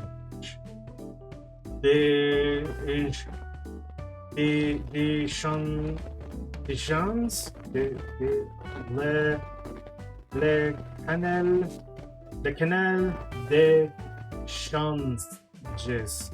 Chans? What? Yeah, I don't think so. Reusing backgrounds is secretly... Hey, I am an artist, trust me. There's nothing I like better than a reusable background.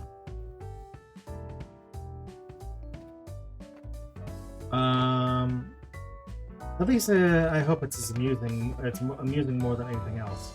Yeah, this is just goofy. I browsed through the menu. I think I'll get something light for myself, and don't worry, I'm treated. You got me this outfit, and the whole night was my idea. Your company is compensation enough. It's literally just cinnamon switch in French.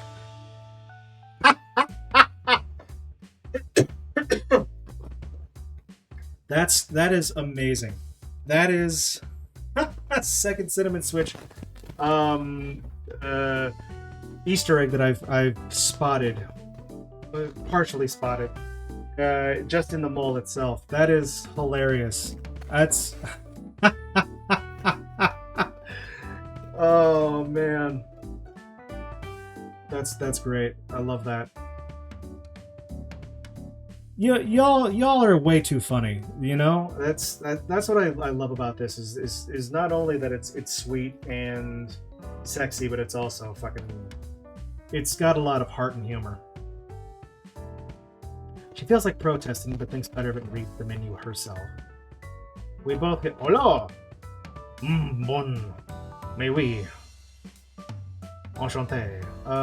We both consult our menus in silence for a while before the waiter approaches. Hi there and welcome. You have anything you'd like to order? I'm ready if you are. Sure, go ahead. I'll have the fig tartine with goat cheese and honey and some of the au citron, please. Certainly. And you? Nicoise salad and some apple black tea, thanks. To be fair, it seemed like a very elaborate Nintendo clones. Yeah, I mean, that makes sense. We'll just wait until our next game where you learn about our Nintendo clone. Our Nintendo clones? Interesting. Oh, wait a minute. Is this going to be something like you've got like the Mario Brothers and like Link and Zelda sort of thing in the background? Those are always hilarious. He jots down the order. I'll have those right out for you. There's a oh man, what is his name? There's an animator. I think it's like Rage something, who does like Mario Brothers, but like super hyper realistic, and they're in Brooklyn, and they're basically just like these, you know, two extremely hairy Italians, and then you've got Donkey Kong dressed up and stuff like that, and Wario looks dressed like a pimp and has like gold teeth that spell out a W, and Waluigi looks like Freddie Mercury. And just everybody's this like Link's this sort of like tattooed burnout who works at the record store. It's and it's very cute too. We're left alone again. We're again left alone. Julie winks at me. Hit the O citron a little hard there. Hey, tea stuff's the only thing where I know French. You know. You can't blame me for trying to show off a little, can you? How was my pronunciation? Not bad. You probably shouldn't ask more about that stuff, though. It's not really my forte in languages. It isn't? No, I never really bother getting a good accent in French. I'm like that pretty much all the ones I know.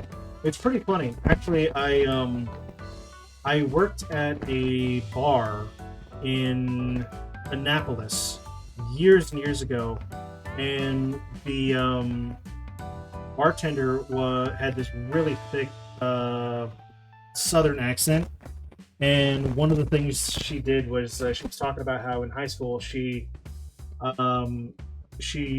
learned French in high school, but she could not get the accent right. So she says, "Parlez-vous français?" It's just like, oh my god! And I know I'm not doing it right, but it's so weird hearing like pronunciations in a different language with a different accent.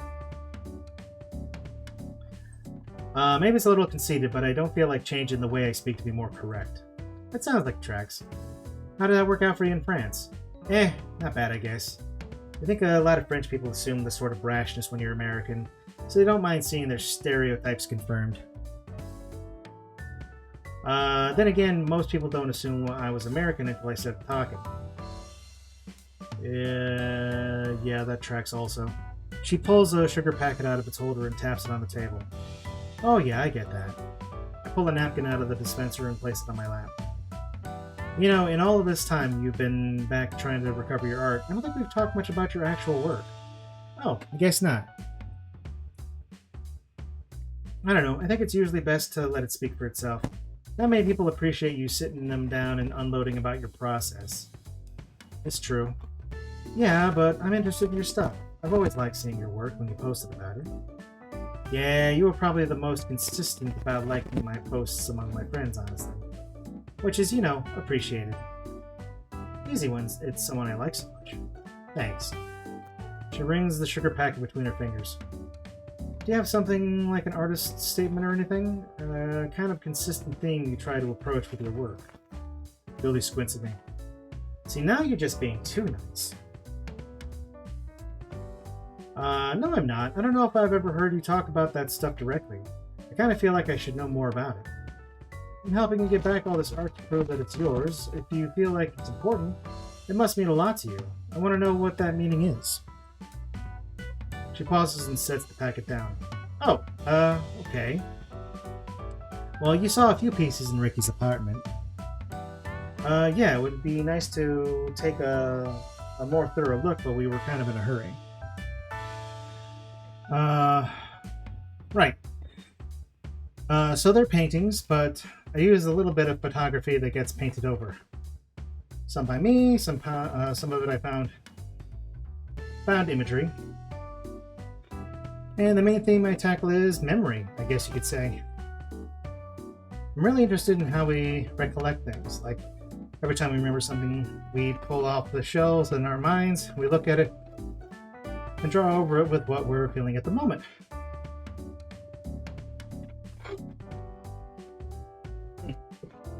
That's a very cool concept. Because memory is very much an unreliable narrator in a lot of ways. The more we remember something, the more we alter it. The things we want to have the most pristine recollections are the things we adulterate the most. So I try to capture these really vivid, if only fleeting moments, and then you think of how they'd be altered all over the times you remember them. What kind of disparate and conflicting emotions would mess with it? Which sort of creates this collage effect, but I want to have that instigating moment really striking and lucid so you can recognize why someone would want to hold on to it in the first place. I'm like kind of picturing in my mind some of like Salvador Dali's type of like the dreamscape pictures specifically.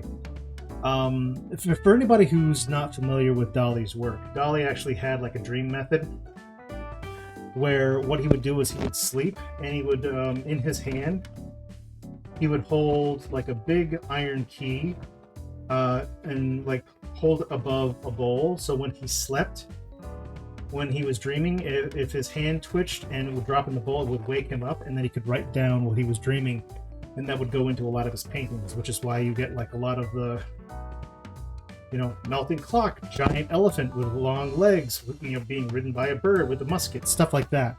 So, like, amazing. Like, this is very much like artists are so fucking fascinating.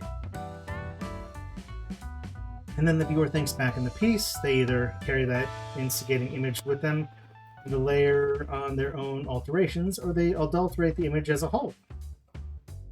So it's either memory of a memory, or it's a memory of a physical art piece that they saw in the gallery, which in its own way is probably more true to the actual experience as a viewer. Crickets over here. Like, I'm pretty much getting it here, but like, this might seem like a lot of word salad to somebody who isn't like vibing with like that whole thing. Somehow someone having a contaminated memory about a painting based on the degradation of memory tickles my weird asshole art student brain. She picks up the sugar packet again and taps it a few more times. That's what I'm shooting for in a lot of them anyway. She gives a few more taps. Wow, that's really thoughtful. But Tish. I mean, it's kind of pretentious. No, I think it's a real astute. You're anticipating your audience's reaction to the work and taking that into account in the initial production. Wait a minute, she's actually completely 100% understanding the project. I don't know why I'm surprised by that. Margaret's a smart cookie. Using that to count the initial production and then playing around with that interplay. Oh, yeah, that's basically it. Thanks for sharing that with me. It makes me even more invested in helping you get your work done. That's good to hear. Thanks again for helping out with that. You're welcome. And thanks for letting me take this break. Yeah, it might have actually been a good idea. Waiter comes back with 2 filled tea kettles and our orders. Julie pours a cup for herself, and I do the same. I hold up mine for a toast. To friends? Julie looks away but smiles. To friends. Blink. Margaret either has very smart moments or cricket moments. Yeah, well, okay, but it's also like Margaret is very much like special interests, tea, books, and so very cerebral stuff there. And I'm sure she like does, unless she's like unless she has aphantasia, she probably is like doing a lot of picturing that stuff in her head. Whereas I imagine Julie is more visually, like visual stimuli, instead of like written down. The rest of our meal is pleasant and just as authentic as the decor suggests. Oh, I see. So it's like faux French. It doesn't stop me from enjoying my tartine, though. We share an elaborate parfait. Oh, parfait. God damn. I've got a fucking sweet tooth and I cannot satiate that need. Bunch of unnecessary garnishes sticking out from it, and we take the long way back to the parking lot before driving back. I held the door open for Julie as we returned to the line. To you. I've successfully worn her down so much that she doesn't notice the expression of courtesy. Julie kicks her shoes off before we even shut the door, and they skitter across the wooden floor. Well, I had a lovely evening together. It was better than I thought it'd be. You're lucky you're so cute and fun to hang out with. Aw, that's very sweet of you.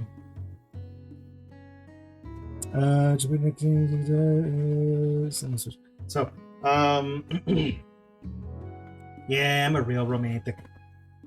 So, you happy with the date? More than.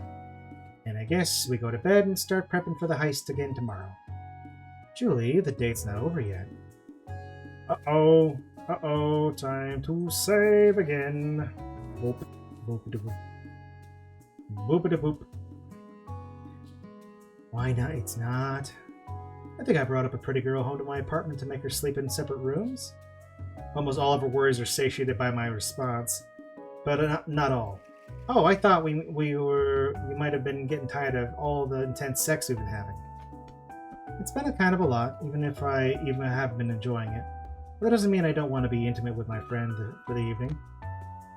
She twiddles her fingers together. Oh, yeah, sure. I'm always up for that, of course. But, she suddenly remembers an arrow she has in her quiver. I probably want us to have some tea together before we do anything. It's kind of gotten used to having some with you. I reached for the item I prepared earlier while Julie was planning for tomorrow.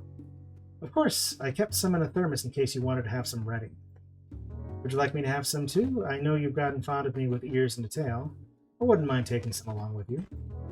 She relaxed like I shot a gun right out of her hand. Oh!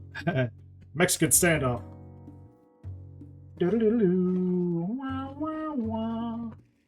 I guess if you took the time to make it for me.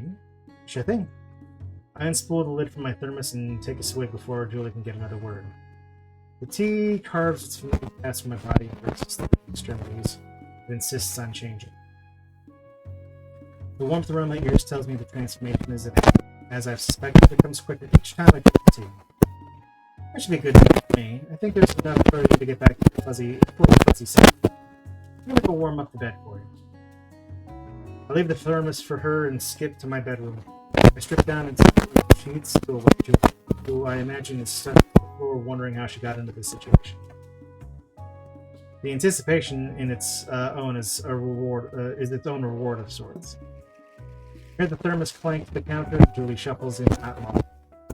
Yay! Margaret and Julie spent some time simply holding each other and cuddling in somewhat flustered Julie. Oh! Margaret asked her to be taught how to perform bondage, and Julie walked with a simple chest harness. Oh, that's so pretty. Fucking, like, harnesses are so damn pretty. I really want to learn how to do that.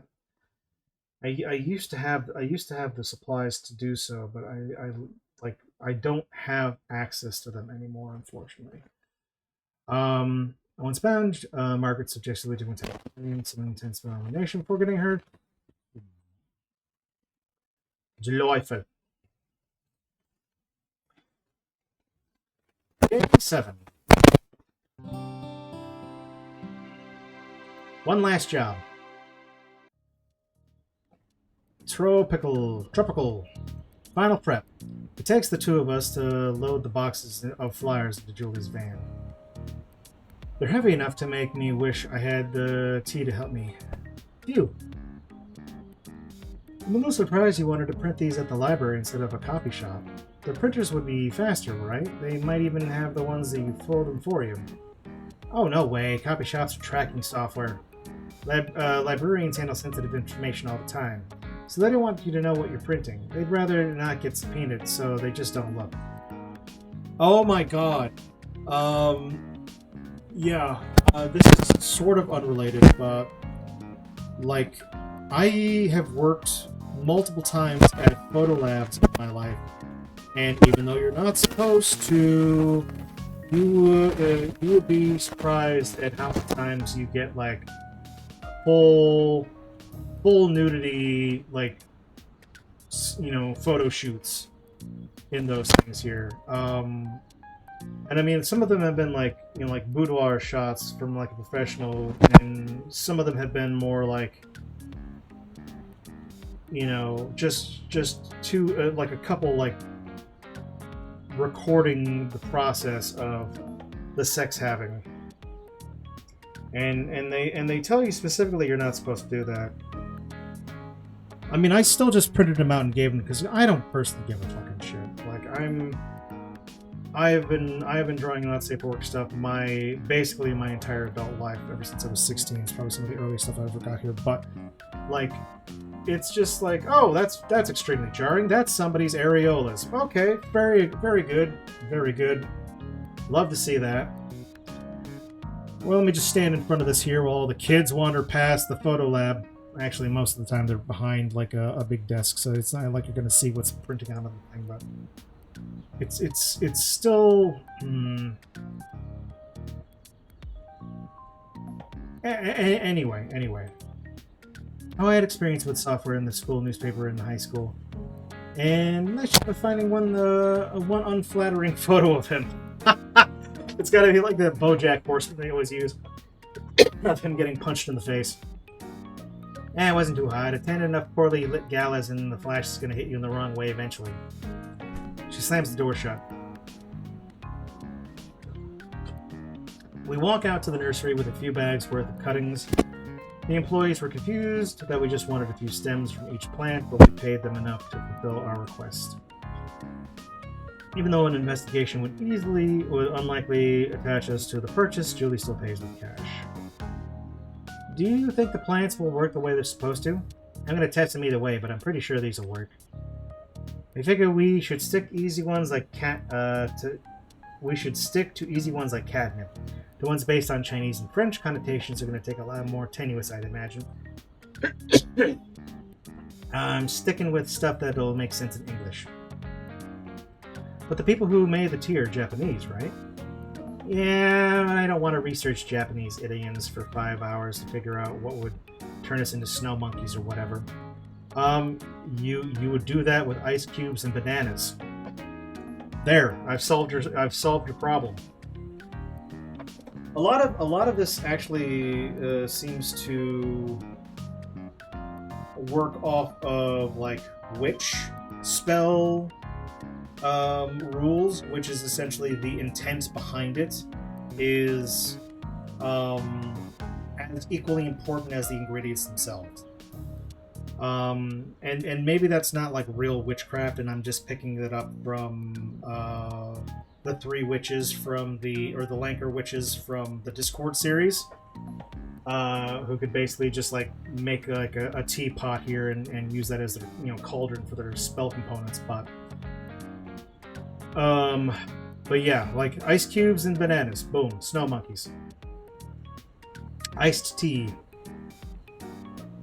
Actually, banana iced tea sounds really good right now. I don't know why. But besides, we're already more capable with our current forms. We're just there. These are just for backup. Our visit to the sex toy shop is at least the least stressful errand of the outing. Actually, usually those places are. As I said, I used to do a lot of kink-related events and attend like different types of dungeons and stuff like that. And honestly, it is far more relaxed in a lot of those environments than like most social situations here, because it's like everybody knows what they're here for, and there's usually like a bunch of people like acting as security and safety officers kind of wandering around. So, and people are just fucking chill. People are just chill. The sex shop is going to be less so because people are fucking weirdo and they have to deal with like the sweaty, unwashed guys who are asking the people working there inappropriate questions. But that's pretty much any retail I've ever worked at. Probably because the people working there assume we're buying their products for a different illicit purpose that we don't, and like we're there for a completely innocent one. Did you know about this place already? You seem to know exactly where the ropes were. Oh yeah, this is where I bought the rope I tied you up with on Wednesday. How long have you had those? Oh, forever at this point. Old, reliable red. Even took an advantage of a shibari course here one time. God, I wish there was something local like that here. Do you think someone might have recognized you? It was a while ago. But I don't know, maybe. Thought we were worried about this getting tracked back to us. You think the employees at a sex shop are gonna rat us out? They'll probably give us a discount for tonight's heist makes the news. The gala is an important evening. We still have a few hours to check our equipment, review our plan, pour over maps in the museum, and test out the tea. I'm just trying to think if, like, shibari rope is usually pretty thin. Is that... I mean, I guess it would depend on, like, what kind of cord it is. Like, good old, like, hemp would probably be fine here, but I feel like going to a hardware store might get you, like, more... will give you more thick options for ropes. I don't know. It's funny to do it this way. Julie's intuition on additives is spot on as she turns into 4 distinct animals before meditating back to normal. She concentrates the tea so much that a single sip makes her burst into a new form like she's the target of a wizard spell. It's worth it for me to try too, and I experience being a cat for 15 minutes. It feels almost like a betrayal of my usual transformation. After we've run through everything for the 5th time, we're mostly counting time until the hour approaches. So we either drink the tea here, or once we get there, there's a chance we won't find a private place to park, so it might be best to do it at the last second. Yeah, that sounds like prudent. She checks her phone. Looks like we should probably leave in the next couple of minutes. She pauses. And this is the point where I ask you if you're sure you want to come with me on this job. I know I asked you before the other ones, or at least before the first one, but maybe you didn't think you could say no. Maybe I counted on you being obligated, feeling obligated to help. Yay! Clear communication. It's so much fun to have. But now we're being more honest, and in the interest of not press-ganging you into another heist, I'm going to ask you straight up and let you know that you can answer however you'd like. Margaret, do you want to come with me to the museum gala and help me expose Ricky? She says it with enough sincerity that I give it some air. Before I can answer, can you honestly answer a question?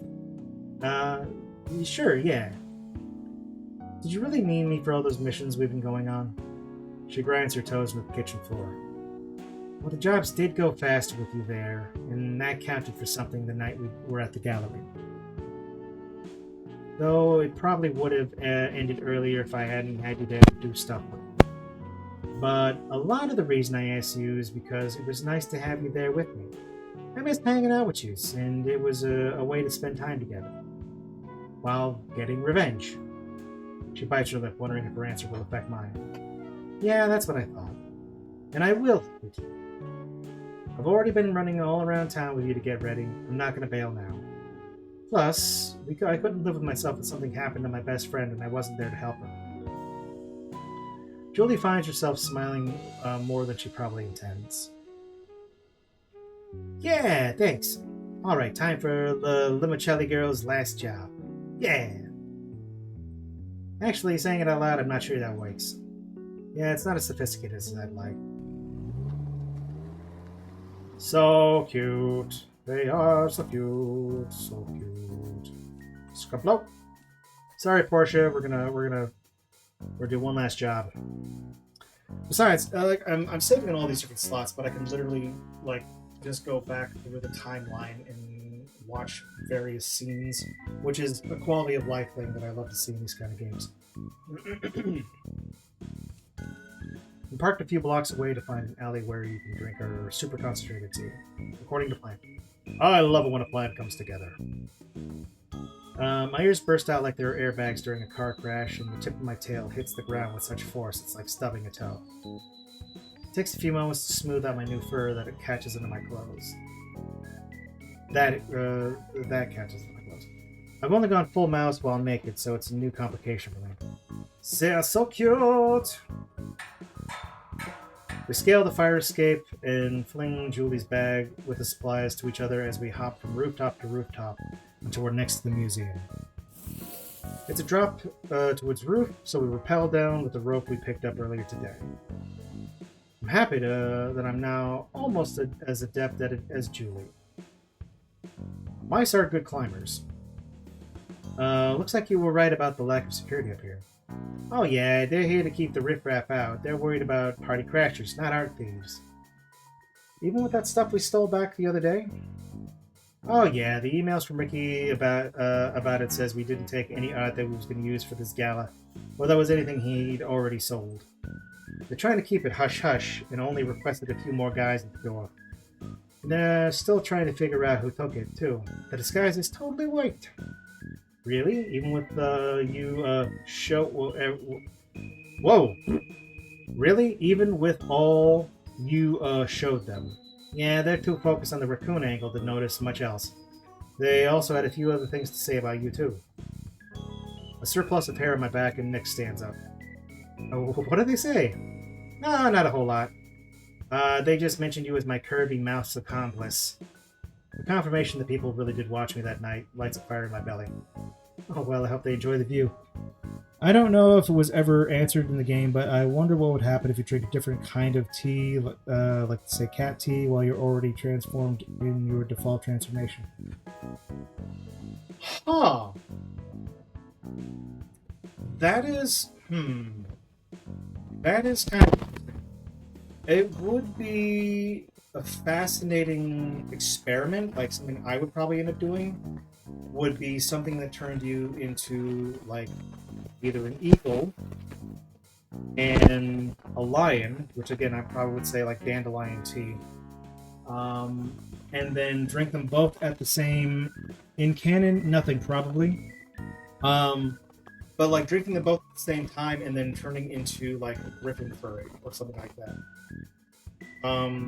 Either that or like it would probably cancel it out. But in fanon, whatever you want. Yes.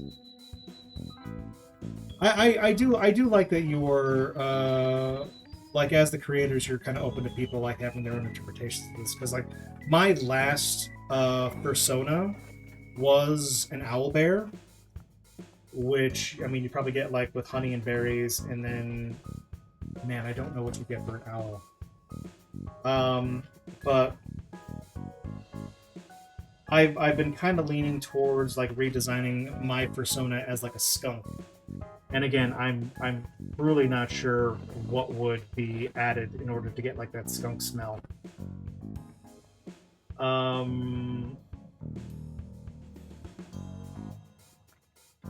But yeah, I think it would be cool to have people who like experiment with it and end up creating like kind of like hybrids or chimera. Owl pellets. Ugh. No. No. No. No. No. No. I'm not going to describe owl pellets for anybody who doesn't know what those are. I actually, one time when I was growing up, I went to a camp, and one of the camp activities we did was dissecting an owl pellets to find the bones inside, and that stuck with me. Usually because in any kind of group project, I was always the one who did all the work. For the tea exists, that would 100% be Gavin and test like every kind of addition to the tea to see what it does. Yeah, no, it's fantastic. I don't get me wrong. Like I said, if this tea existed in real life, I would absolutely be Portia or Felix. Like I would almost certainly have a similar transformation as her. So too bad we live in the real world and not like furry transformation universe. How couldn't they? Besides the fact we were robbing them. We approached the edge of the roof and looked down at the entrance and guests flowing inside. Yes, exactly. Sadly. We approached the edge of the roof and looked down at the entrance and the guests flowing inside. It looks like a more subdued version of the red carpet movie premieres that I've seen on TV. There are a few limos, but it's missing the throngs of photographers and reporters with microphones. They're looking for pictures of Petra Parker. Get me pictures of Spider-Woman. One might mistake it for a particularly fancy wedding if they didn't know better. You see Ricky? I'd never seen him outside of the photos Julie printed into the flyers we're about to drop, so I figured she'd be better at spotting them. She frowns and... Wait, is she about to, like, Ferris Bueller these guys?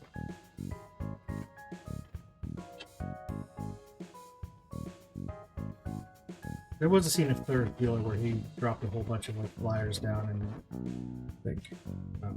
Surprisingly, the attendees milling towards the entrance. Nah, he's probably inside at this point.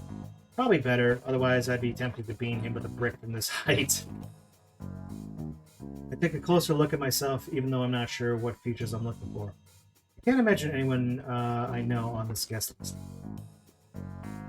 Though at least a couple hairstylists look somewhat familiar.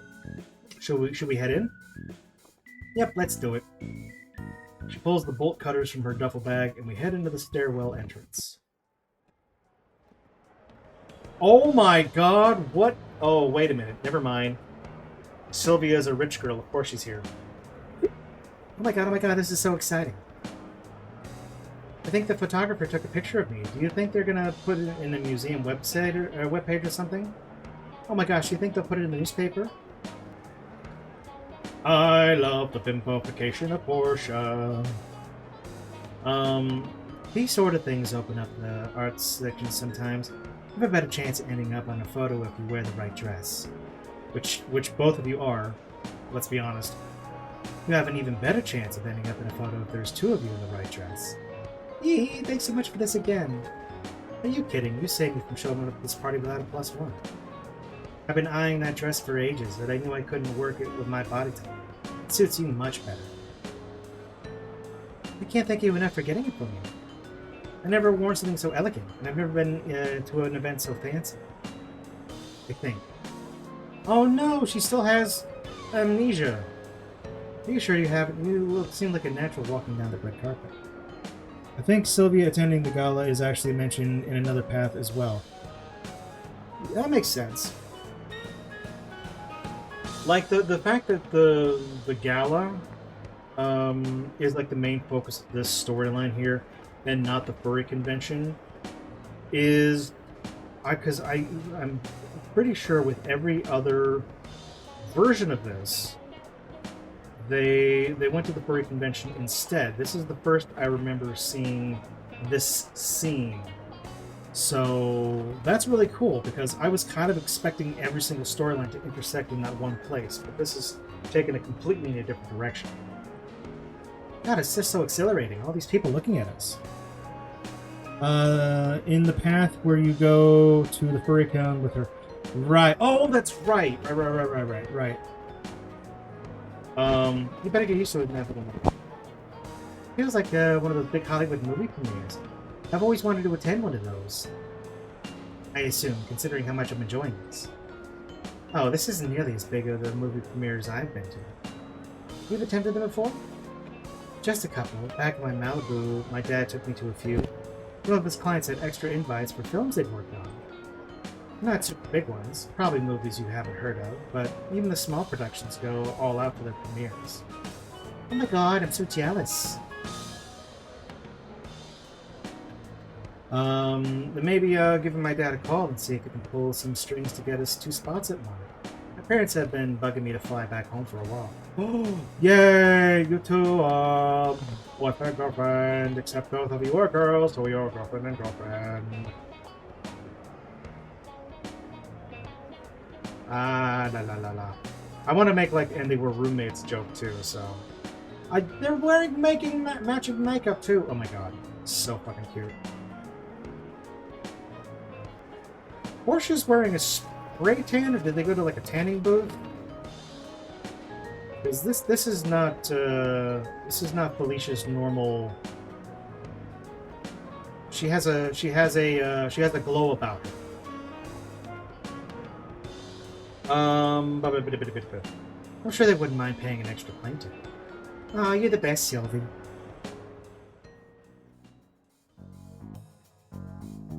It's a circuitous path from the roof to the rafters, hanging over the Great Hall where the gala is taking place. This I fucking love this. It's almost like these two are like the cat burglars, and down there they have the two face characters, and they're all like inadvertently working the same heist together. You almost kind of expect like, what was that? Dirty Rotten Scoundrels. Dirty Rotten Scoundrels, I think, was actually Steve Martin and some other characters, where it was 2 guys who were con artists working the same event. And they were basically like, they ended up accidentally teaming up with each other here because it was easier for them to both work together than it was. And then that's an old one. There's like a really, if anybody, again, it's like a classic movie. I don't know how well it holds up because it's been a long time since you've seen this here, but that's the one where Steve Martin wears the eye patch, and there's a scene where he's eating and he accidentally stabs himself in the eye. He's not wearing the eye patch the entire time. He just wears it when he eats because he's got like depth perception problems, or at least that's his character, because again he's a con artist. The metal gangway provides ample opportunity to make racket, so we take each caution to keep our footfalls light. You okay with the bag? Yep, gonna be a lot lighter the way back, too. Does this look alright to you? Yeah, pretty typical AV setup. We just need access to the projector. We tiptoe to the digital projector that's suspended from the ceiling to the walkway. Right. It's running a slideshow of artwork from the exhibition, as well as photographs of Rick. I don't know why I keep trying to read it as photographed. And the title cards with sponsors and the like. It's also directly above the growing crowd of people below. You think they could see us up here? I don't know. The lights are all pretty close to the ground. I bet they think we're maintenance if they looked up. Maintenance with tails. It's an artsy crowd. Yeah, that's true. Honestly, for some of the events that I would used to go to, like even like some of the galleries and stuff, it would not be an unusual sight to see a furry just sort of like striding around in public. There was a couple of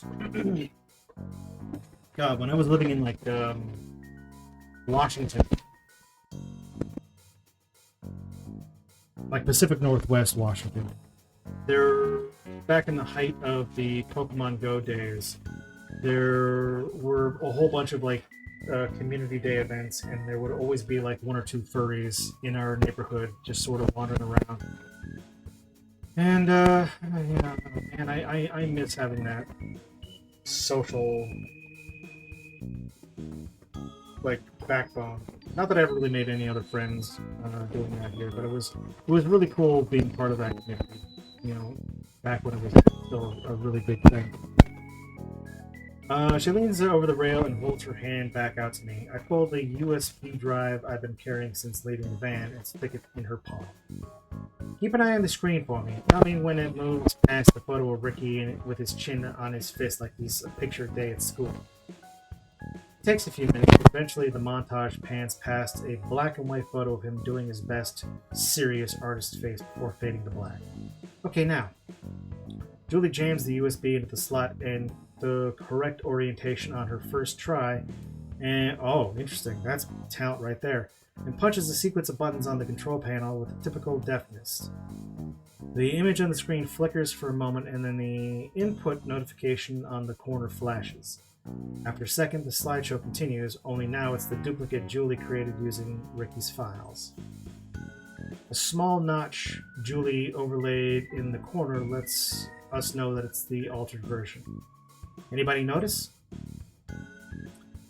I scan the crowd for disturbance or anyone pointing at the screen, but everyone seems too busy chatting and drinking wine to notice.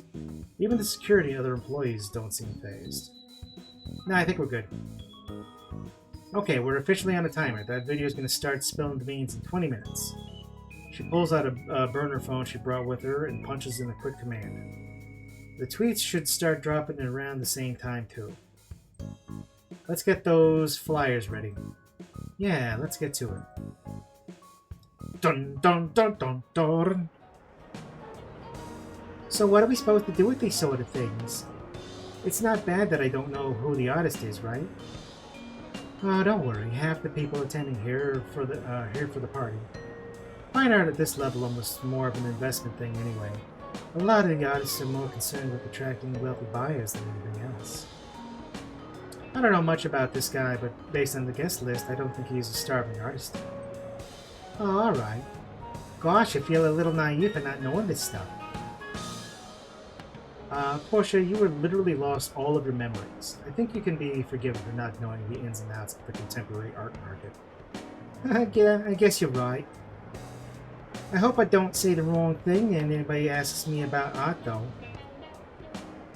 Oh, don't worry. Nobody will expect you to be an expert. Just have something nice and vague to say about their work. Whenever somebody asks me what I think about someone's work, I say it's darling. Especially about the artist themselves. Ooh, I just need to steal that line. It's yours. I want those two to kiss and be happy together because they're so cute. The next step is setting up the flyer drop. That requires us to set up a net to hold them until the set time. We take two corners of the webbing and tie them to the railing on 2 parallel catwalks. The ones on Julie's side are fastened with a release set to timer. Got your side all tied up okay? Yeah, I think the zip ties should be secure. She tests the strength of the net by pushing down on it. Looks good enough. Start piling in your half. I duck down to remove half the flyers from the bag and put them on the catwalk next to me. I'm careful not to let any flutter away. Okay, that's my half. I start tossing fistfuls of them into the center of the net. I'll get the rest. She retrieves the bag from my side and heads back to hers as I continue to toss flyers on the net. It starts to sag ever so slightly from the weight. Once back on her side, she lifts the bag to the railing for easier access. Uh-oh! Which means I see it all happen in front of me. Ricky is icky. Oh, look at that fucking face. Fuck this guy. I've heard that time doesn't go slower during disasters, it's just that our minds retain more information that stretches things. So I notice every tiny detail about the moment the bag slips from Julie's hands. I take in everything, her face shifting from placid to horrified, the song that the DJ is playing, the logo on the strap of the bag, and how many flyers leave my hand at the exact same moment. Oh my god! Look at these two! Oh gosh! Oh! Oh no! It's gonna knock her! She's gonna Fred Flintstone her into remembering who she is. Okay, and so that is a fucking ancient reference, but there's a couple of episodes, I think it's like 4 or 5 episodes of the Flintstones, where, you know, Fred is going through his closet and a bowling ball hits him on the head and he swaps personalities. Like he was a fucking mob boss for an episode. Yeah, Mr. Stone over here. What are you doing? And the neon pink color of the dress worn by the woman standing at the bag's trajectory. Shit. So that's why I only get Peking duck in New York these days. So if you want to get authentic Hunan cuisine, you have to... Portia, look out! Oh, okay, good. That would have been bad. Crash. Portia, are you okay? Yeah. What happened? Where'd that come from? Who did that? Someone's in the rafters. We're both frozen in place as the commotion unfolds below. The clang of heavy boots walk behind us jolts us to attention. You two, stop! Fuck! She pulls out a knife from her pocket and slashes the corner of the net. The flyers flutter down snow-like on the crowd gawking up at us. Run! Uh-oh! It's spacey, but the scenes in... wait a minute. I will say that Mira's art is probably one of the favorite parts of the game. And it's sparsely put in, but the scenes in them make them even better. Like all the art in this, everything from like the backgrounds, like look at the detail on the catwalks. You know, just everything about this game is like the art is so fucking on point. Like even like the dialogue box here, where you've got like the soft little tiles and whatnot here. Such a fucking pretty game on top of everything else. We take the opposite direction as security guards and away from the path we took to the museum. Are you alright, Portia? I'm just a little shaken up. What was in that bag? I think they're like papers? Oh fuck, now they're falling on us. Haha! Someone's pulling some kind of stupid prank. I can't believe we got out of that way that quick in heels. Oh yeah, you were amazing. You got like cat-like reflexes. What kind of reflexes? Oh! Oh no, her cats! Who's been feeding her cats this whole time? Uh-oh. Like a cat, I guess? You're light on your feet, right? Oh, just sure. They are pretty agile. With their soft feet and their sleek... Uh-oh. Did you just see that? Look, okay. Like the friggin' the details in this. Watch this, all right? So we got Portia, darker Portia, and it's gonna fade into blue when Felix takes over. Or sorry, Felicia takes over. Their slinky tails, and the cute whiskers, and their perky little ears, and their soft fuzzy coats. And... Uh-oh. Oh my god, my babies. They're all alone without their daddy to... Wait, where am I? What the hell am I wearing? Portia? You get your memories back right now? Sylvia, it's me, Felix. I'm... Holy shit, do I have boobs? Oh, god damn it, I knew it. How did I turn into... Oh. Oh no.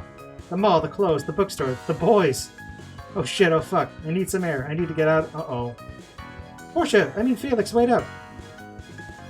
So Sylvia is suspected? Oh, cool. The raccoons retreat. We sprint through the depths of the service hallways and the bowels of the museum, as we're forced to abandon our planned passive egress. After dozens of right and left turns, I'm totally lost track of which way is which. I only know which we're going down. More often it's Julie's...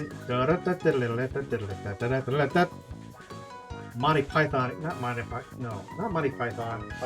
Benny Hill. Benny Hill music playing in the background. More often it's Julie's instinct to guide our path. It's just as frequently it's based on which hallway hasn't filled with security guards. The two that initially chased us are soon joined by 6 more, and each is trying to corner us as we turn down another hallway.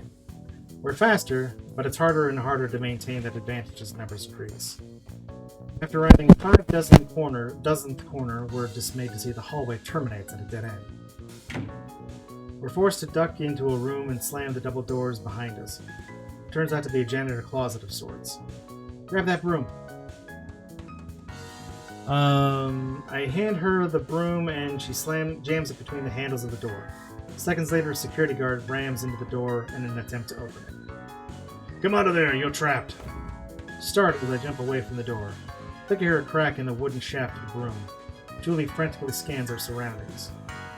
She searches for any possibility of escape and finds a narrow, frosted window near the ceiling. There! That gets us outside.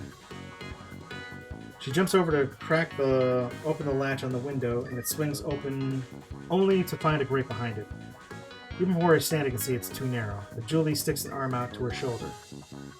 There's no way she could squeeze out. I can't fit. In desperation, she grabs the bars and shakes them in a last-ditch effort to break them free of their mooring. The grate doesn't budge.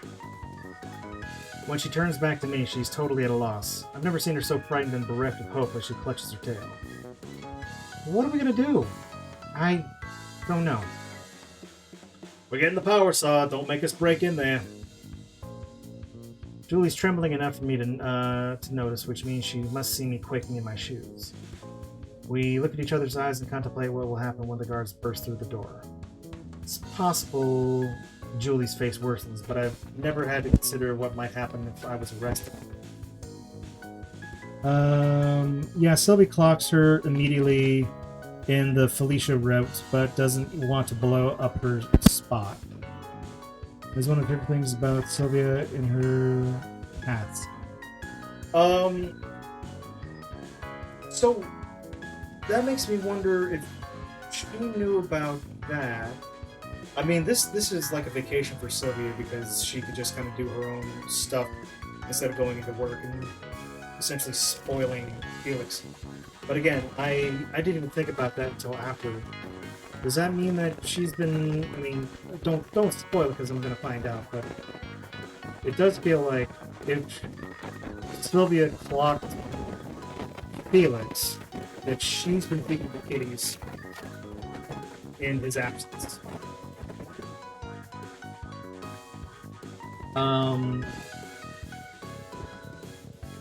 Which would definitely be like the first thing to ingratiate herself to Felicia's good graces, if she was taking care of her kitties. Still not great. But then again, like, what else can you do though in like a literal losing your memory situation? This isn't the back room of the, like, for the background, this isn't the background in the back room of the bookstore, is it? This box looks familiar. You know what? Doesn't matter. My brain concocts more and more outlandish jail sentences until I'm serving life sentence for a spree of burglaries. I'm so sick with worry, it doesn't even register as ridiculous. Did we turn ourselves in? I'm sure we used it like 5 different times. Secret thing.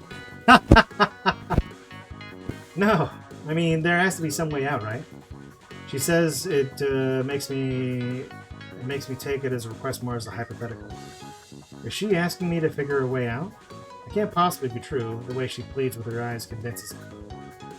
Shit, I don't know what to do. The guards smash their shoulders against the door as they wait for their compatriot with a saw. Come on, think, Margaret. There has to be something with the tea we can do. Drink more and turn into aminals. The portion of my brain not occupied with imagining my life in prison works fervidly in any ghost of a plan as it can come up with. Come on, come on, come on. Pounding the doors stymies my feeble attempts.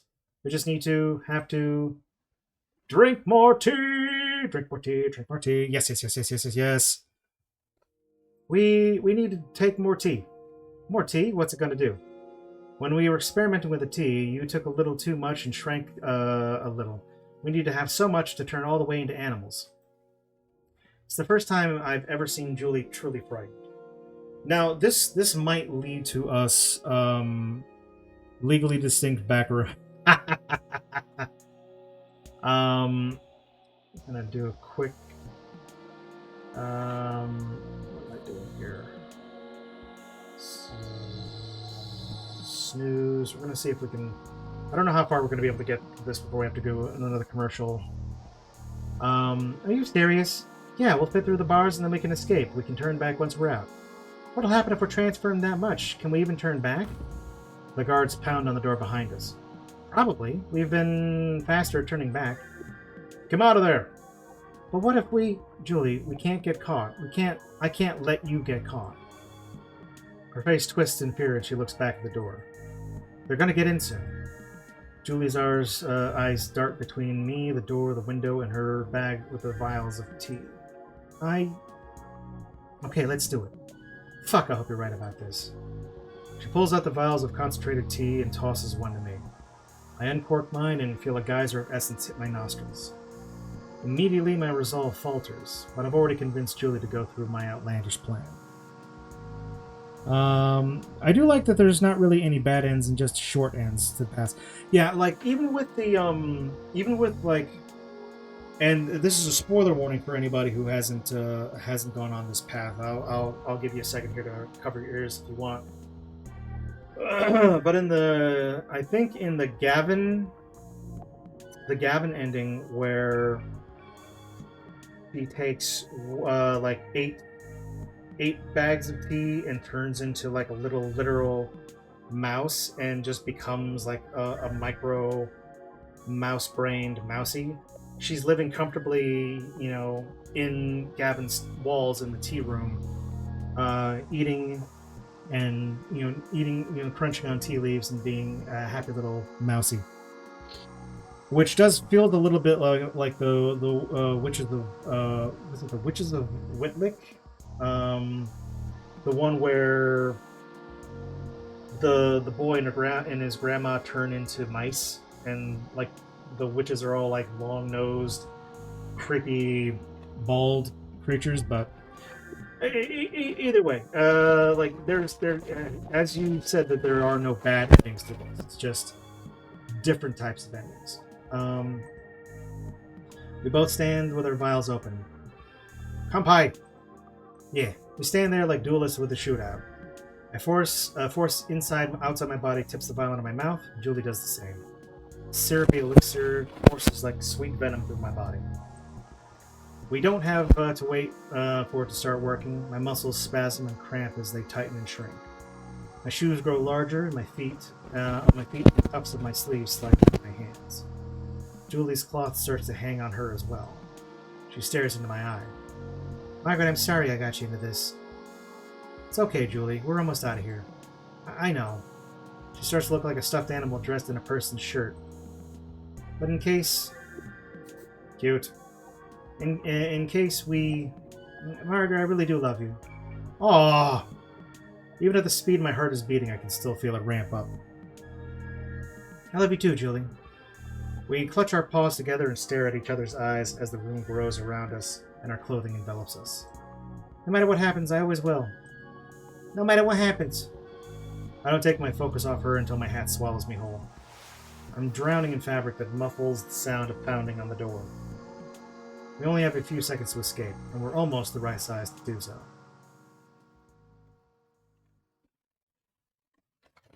Day 32. Oh. 4 weeks later. Makes me wonder if we're getting close to finishing this up. Oh, yeah! My girls! So you liked your meal okay? Yeah, it was pretty good. I always liked the place's Brussels sprouts.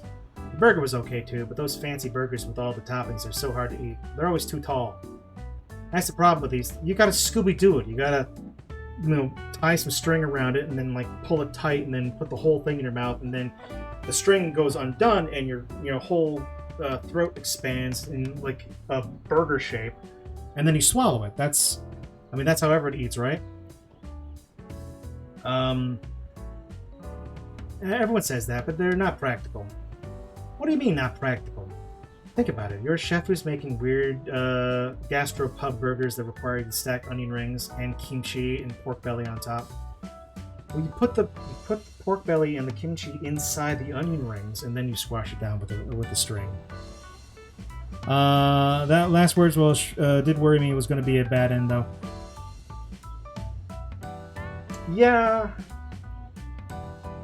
Then again, it's also like I wasn't too worried because it was just like a normal amount of the tea. You have to make the patties wider. You have to find some bakery to make custom buns for you, and you couldn't use them for regular burgers, so you might run out of the one type of bun first. And then you have to make said patties reach the edge of the buns. You'd either have to make them with more meat or make them thinner. And since part of the attraction of those burgers is how thick and meaty the patties are, you're going to have to make them with way more meat, and the price skyrockets. So you're going to allow this a lot of thought. Listen, I worked in the restaurant business for 8 years, and there are a lot of things that most people wouldn't realize. Oh my god! What is it? Rosie and Marigold, we have to get a picture. Who are Rosie and Marigold? Shut up, we gotta get this on Instagram. No, seriously, who are Rosie and Marigold? Is that a raccoon? The raccoon and the mouse. That's a mouse? Are you sure it's not a rat? It's awful big and the tail is kind of scaly.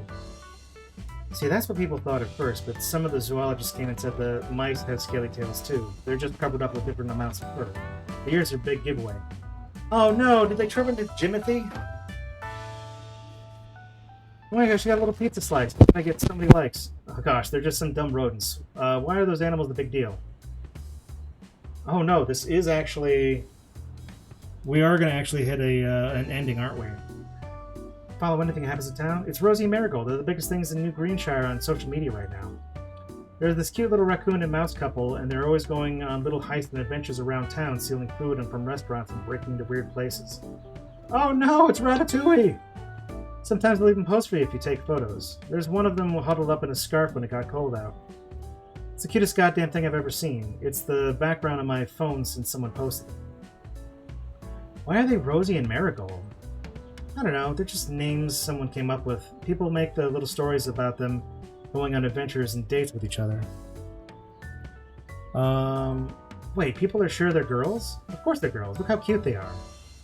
Why does every cute pair of animals get on the internet to turn into a lesbian couple? Whatever, they're girls and they're lesbians and they love each other and they're only pure thing on this cold, cruel planet. Okay, sure, whatever. You just finished taking that picture already. Oh yeah, this is great. I can't believe I got to see them in real life. Oh! Alright, we have... Give me a duck surname. Oh, a duck username. Yeah, oh wow, we hit it. We hit it. We hit 300. That's amazing. Thanks, guys. I've been working on hitting that goal for quite some time, which does mean that if you follow me on Blue Sky, which is also Orion Starbeard, I am going to do I'm going to do another color wheel, I think, which is something I did a couple of, I think last year, where I pick some VTubers selected by the community to appear in slices of color pie stuff, and basically just like I'll probably end up doing like draw them on stream and whatnot, and that'll be really cute. So if you want to either see that or the DuckTales poster, you can go on the Orion Starbeard Blue Sky and cast your vote for that. It was posted a couple of days ago. But thank you so much. I really appreciate the follows and the support. I have been trying to hit that goal for, gosh, it's been months. I've been trying to push for that. So that's so great. I appreciate you guys so much. Thank you so much. I'm so glad I got to meet your celebrity crush. We are going to snooze it again. Are you kidding? They're definitely my celebrity cheat list. Of course, I'd need to be a woodland creature to take advantage of that. What are you shooting for, a chipmunk? Oh no, I'd definitely be a fox and I could turn out into an animal. But I could be super sneaky and help with their heists. Oh, you into foxes? Because you turn into a fox. Yeah, always. Huh. I might have Instagram accounts you might like. The two of them continue talking as they walk. Oh, look at how cute they are! I guess a fox could be useful if we needed a little muscle. But we're getting along just fine. Are you kidding? They're basically leaving food out for us at this point. Benefits of being a celebrity, I guess. If only the paparazzi wouldn't pry into our love life so much. It's so cute. Yeah, I don't believe everything you read online. Someone might think we're girlfriends or something. Yeah, can't two friends be photographed huddling together in the hollow of a tree trunk without people assuming they're an item? Sheesh. It's one of my favorite photos I've seen of the two of them from the last month. A few days after we transformed and after the police stopped hanging around in my apartment, we went to retrieve my phone. We'd stashed it in one of our temporary homes that has a power outlet. We sent vague emails from burner accounts to people we trusted, and even tried to get Gavin's attention once on the street. It turned out he couldn't understand our chattering. With so much time on our hands, we've been keeping track of our local fame online. At first, we were dismayed people noticed us, but then it turned out to be an unexpected boon.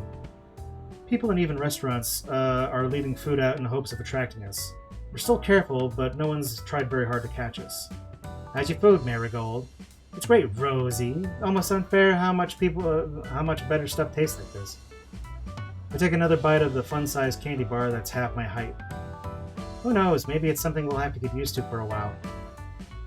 We haven't set on a date for when we plan to end our current predicament. 3 months sounded like a good amount of time for the heat to die down. Okay, good. Each of us has meditated to be a bit bigger and more human-like to confirm that we could still revert. It takes a few days to slide back into our current state. We both actually needed to do a bit of meditating each day to prevent ourselves from succumbing to our animal natures. Every so often I'll notice Julie being too natural on 4 legs or see her eyes glossing over, and I need to jolt her out of it. She's done the same for me. Oh, thank goodness. Okay, cool. So I would say that's fully a happy ending that the two of them are able to get out of this state. Well, I don't want to get too comfortable like this. I stuff my mouth with as much caramel as I can hold. Though this candy's making this tough. I thought being small enough to sleep on my gut was the main thing tempting me to stay a mouse. Well, somehow you stopped snoring as much now that you're a raccoon. Must be the snout. She takes a much bigger bite than I'm capable of. So what do I do tonight? I don't know, we could pop up my phone again and watch some stuff. I downloaded some shows the last time we had Wi-Fi. We could get into some trouble though. I'm sure there's an ATM that haven't been mouse-proofed yet that I could squeeze into. There's still some homeless camps we haven't dropped stuff off at yet. Oh look, you suggesting break-ins now? Probably stop once I grow fingerprints again. In the meantime, it beats lying in the tree all day. I don't know. That's all I might be capable of after this meal. She finishes another slice before I even notice she has another. Let's hibernate for a bit and see what we're up for after it's dark. Do I get to sleep on your tummy? If you don't mind it growling. Complete the alt Julie ending. Okay, cool. Short, fuzzy thieves. The way I interpret this ending is them being kind of folk hero, like the Robin Hood and stuff with just animals. Yes. So that's very interesting. I'm not sure. I feel like that's a good ending to end on, but I don't know if I want to finish it that way. I don't know how much closer we are to the actual ending, but it feels silly to end it on there. So what I'm going to do is I'm going to... Where's our options? Where's the... How do I get to extras, character, viewer, story chart? Here we go. So if we go all the way down here... Oh, wow, I forgot about that.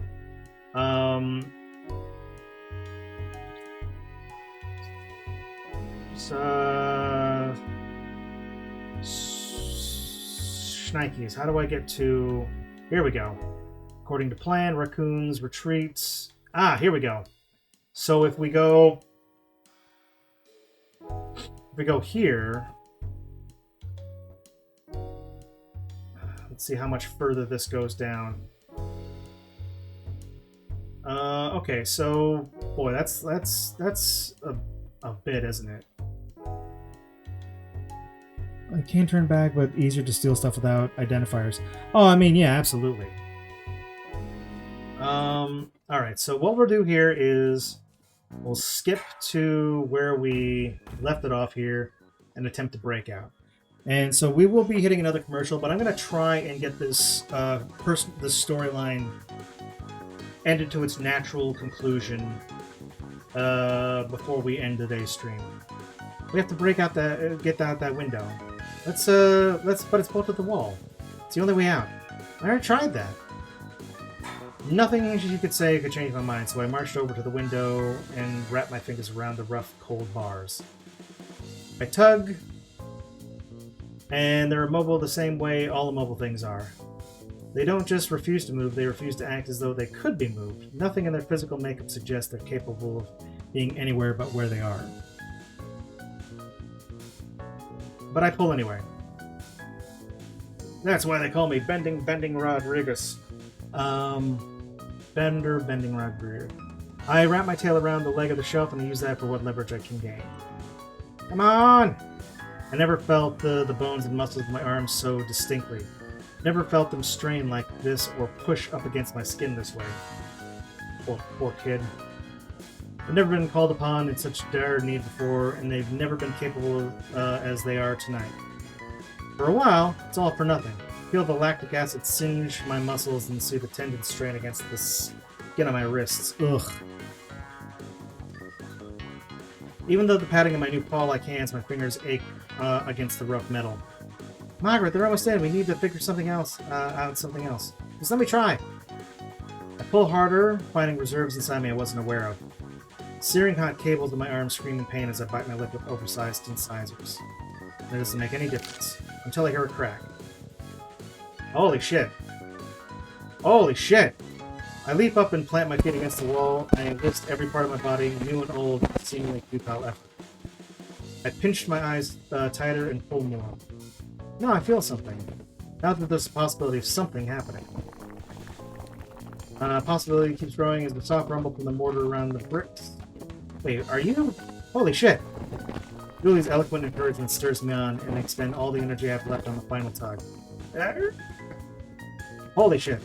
With a dull crunch and a metallic clank, the bars break free of the brick wall, and I stumble backwards, nearly toppling over the top of the shelf behind me. Alright.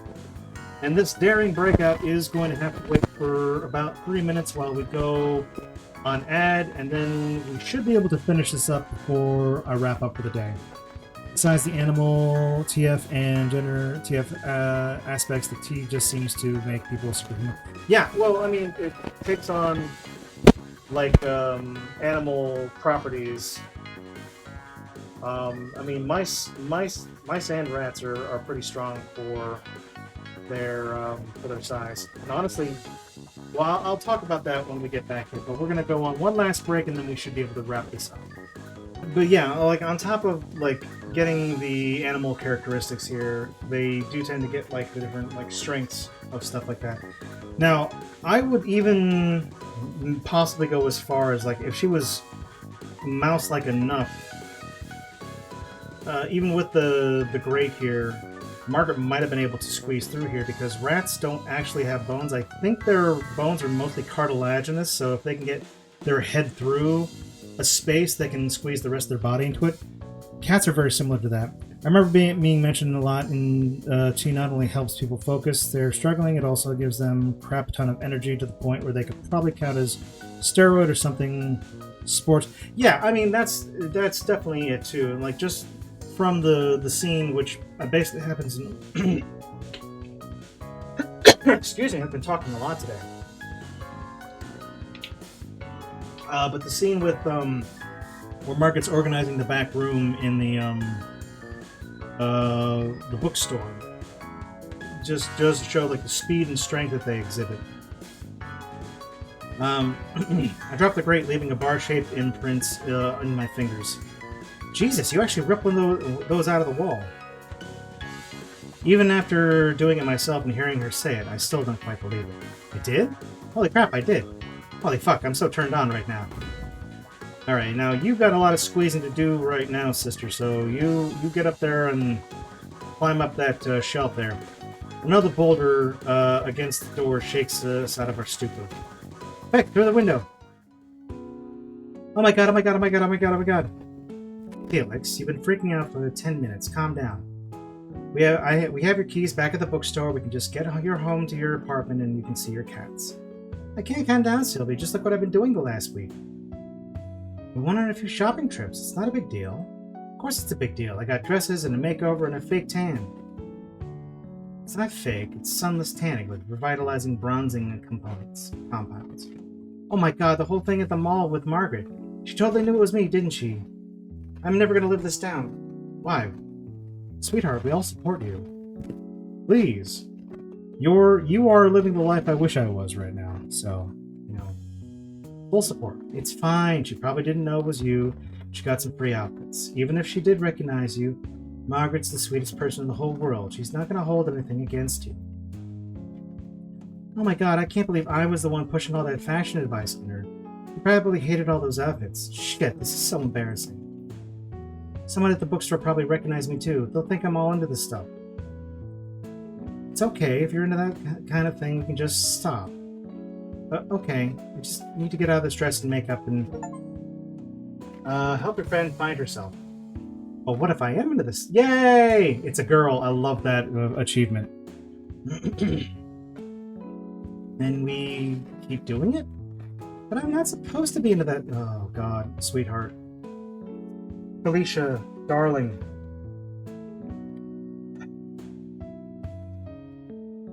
Okay, this again. This is another one of those situations that hits a lot of really close to home, because this is something that I struggled with for years and years and years, and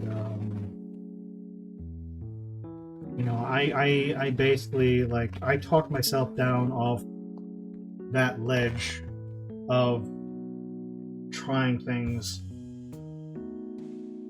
I would say on and off for like a decade. And then when I finally came to terms through it, honestly came to terms through it partially because of this game.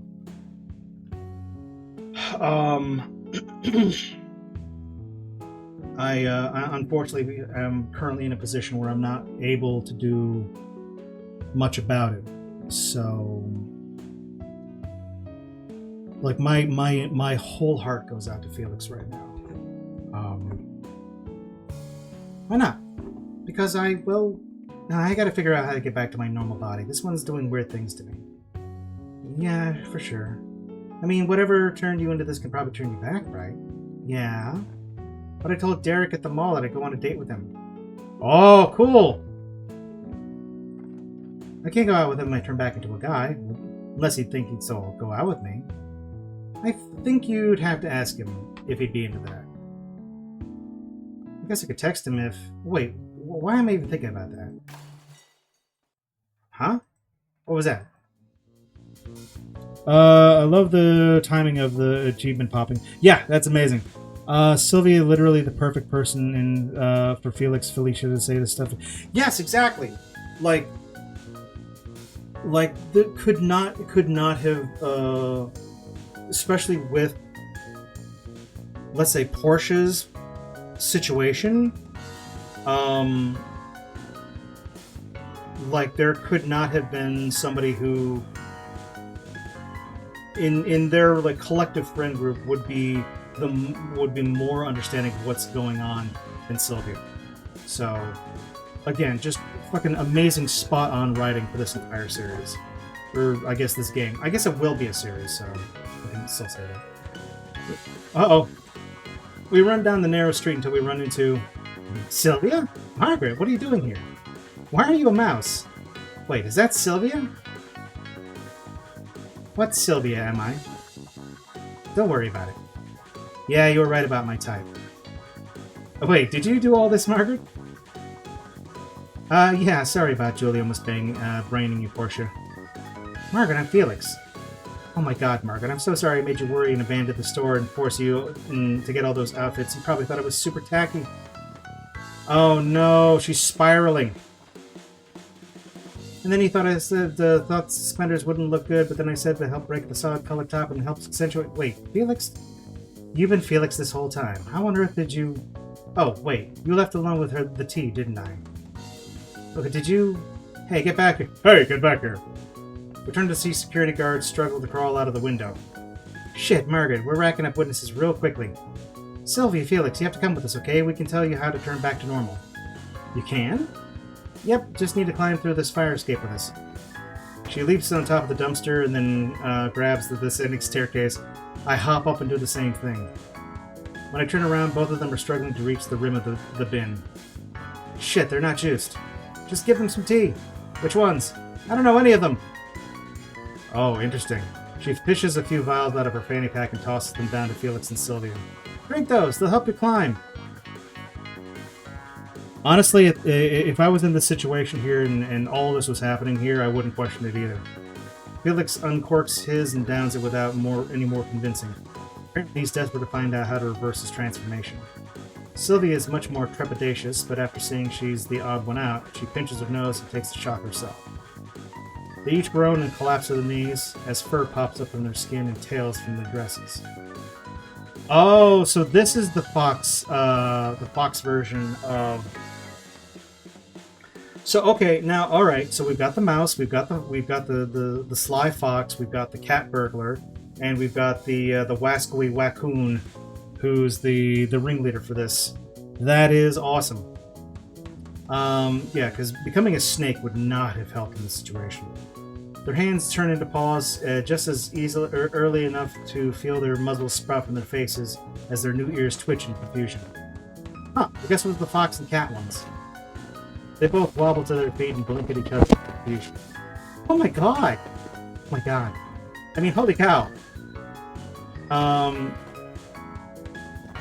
Man, I wonder if there was some hypnosis there, because, like, Maggie and Margaret had, like, different color text boxes. Sylvia's the one really confused me, because she seems like to have both snake and fox, but both times she turns to a fox and leaves the fox T where I didn't realize was... Ah, gotcha. Yeah, no, I've only, like, seen foxes, in passing, but I cannot remember if I'd actually gotten that in any of the other routes. Try again and climb up again. They both try again and astonish themselves by leaping up on their first try. We all clamber up the stairs to the rooftop above. When we reach the rooftop, Sylvia grabs him by the wrist. Margaret, tell us what the hell's going on. Well, the short version is we were trying to expose that Ricky Aguilar guy as a fraud, and we used some magical tea that turns us into animals to help us do it? How much longer is the long version? Wait, is this teacher transformed me in the first place? Probably? We got a pretty good idea of how to manage the changes, though. Well, tell me how to turn back. I don't want to be a cat and a girl. Just a girl. The dirty secret is that I was jokingly drew the ears and the tail of her during a stream one time, and ended up liking this so much I made a canon. Yeah, that is. I mean, it do be that way sometimes. I can absolutely confirm. I've created like a couple of like one-off characters that ended up becoming like main characters just because I friggin' fell in love with them here. So that's how it happens sometimes.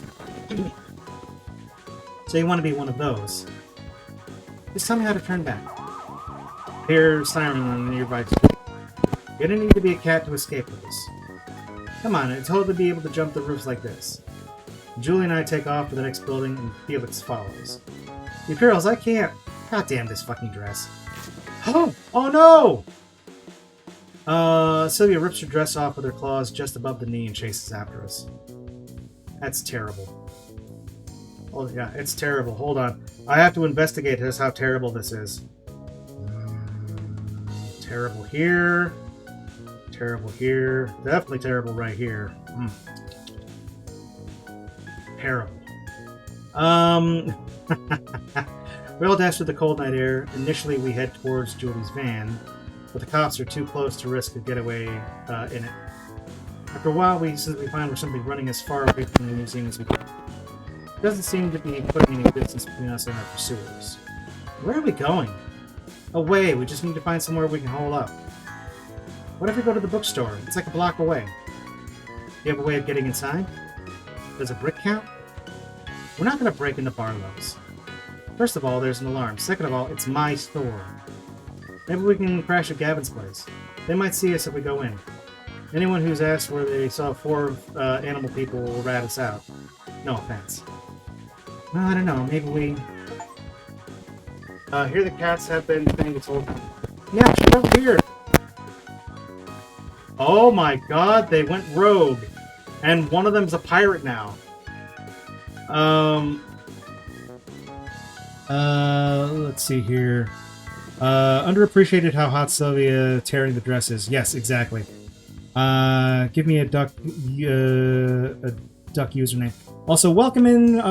Thank you again for the follow. I don't know what to call you, Duck, passively. But, yeah, if this is your first time in, I'm Orion Starbeard. I am a VTuber trapped inside of a video game playing as a Star Orc, otherwise known as an Org. I play a lot of cozy, like, retro and story-driven games. I'm an artist and a writer, and I love this friggin' game. This is like my 4th time through this. They all turn and stand in a V formation with their chests held up high. Babies! These are your cats? All of them? Oh, yes. Oh, Duchess, Smokey, Clyde, Wisp, Salmon, Shade, Opal, and Mittens. I can't believe I found you. Wait, is that an eye patch? Meow. Fear not, mother. It is only a scratch. Hey, I'm not your mother. You can't talk. Damn, he gets to speak with animals? Not fair. Here from the Nice Sea server. Well, thank you so much. I appreciate you. Your community is so wholesome and supportive, and I absolutely appreciate you guys stopping in like this. I know that I've already played this game 4 times on stream, but I am absolutely planning on continuing that trend when the new game drops. So, you know, keep an eye out, and I will be doing more of this, and most likely other stuff. Currently, I'm working on a couple of retro games, as well as I do like Warframe Fridays with friends and stuff. So, yeah, Coffee Buns is going to be so freaking cool. I mean, you had me at goth, so you know. Meow meow. We escaped the nest and have been patrolling the hunting grounds while waiting to return. God, I'm so happy you're safe. Did you bring Daddy's keys? Meow. What are keys? What's a long shot? Do they have anywhere we can stay? Is there any way you can all have a nest or something? We need a place to hide, someplace we won't be conspicuous. The cats all look at each other quizzically. The nest is back where it usually is. And there are all kinds of people dressed up like dogs nearby. Dressed up like... The furry convention! Wait, dressed up like dogs? There were humans dressed up like dogs and other animals, but their colors made them look sick. Why would they look sick? Felix, what are they saying? They're saying there are people dressed up like animals in weird colors. Julie gasps, oh shit, the furry con's this weekend. What's this weekend? That's perfect, it's only a few blocks away. Everyone, grab a cat and follow me. We all lean down to grab a cat, or 2 or 3, as we tail Julie. We have to dump a few into a box I find on the roof. Meow, hooray, rides! Oh, that's so cute. Yarr, me hearties. Yarr. After a few more rooftops, we approach the new Greenshire Convention Center where the banner confirms the presence of New England Fur Fest. The road's too wide to leap onto the convention building, so we shimmy down the drain pipe before emerging onto a sidewalk across the crosswalk. We miraculously don't look out of place as we could with all the animal ears and tails, not to mention the full mascot costumes a few people wear. Of course, everyone's eyes are still on us.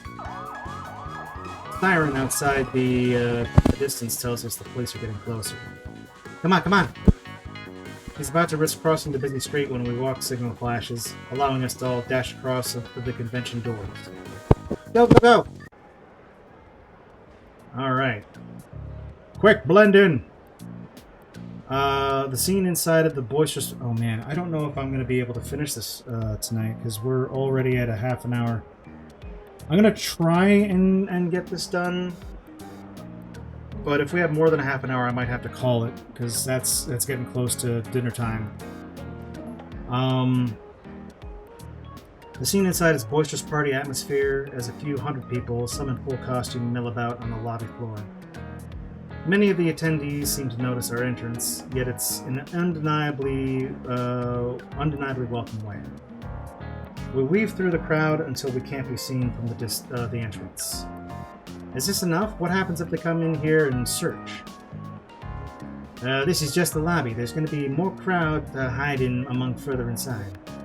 Hey you, is this the way to the show floor? An attendee in bunny ears turns around. Huh? Me?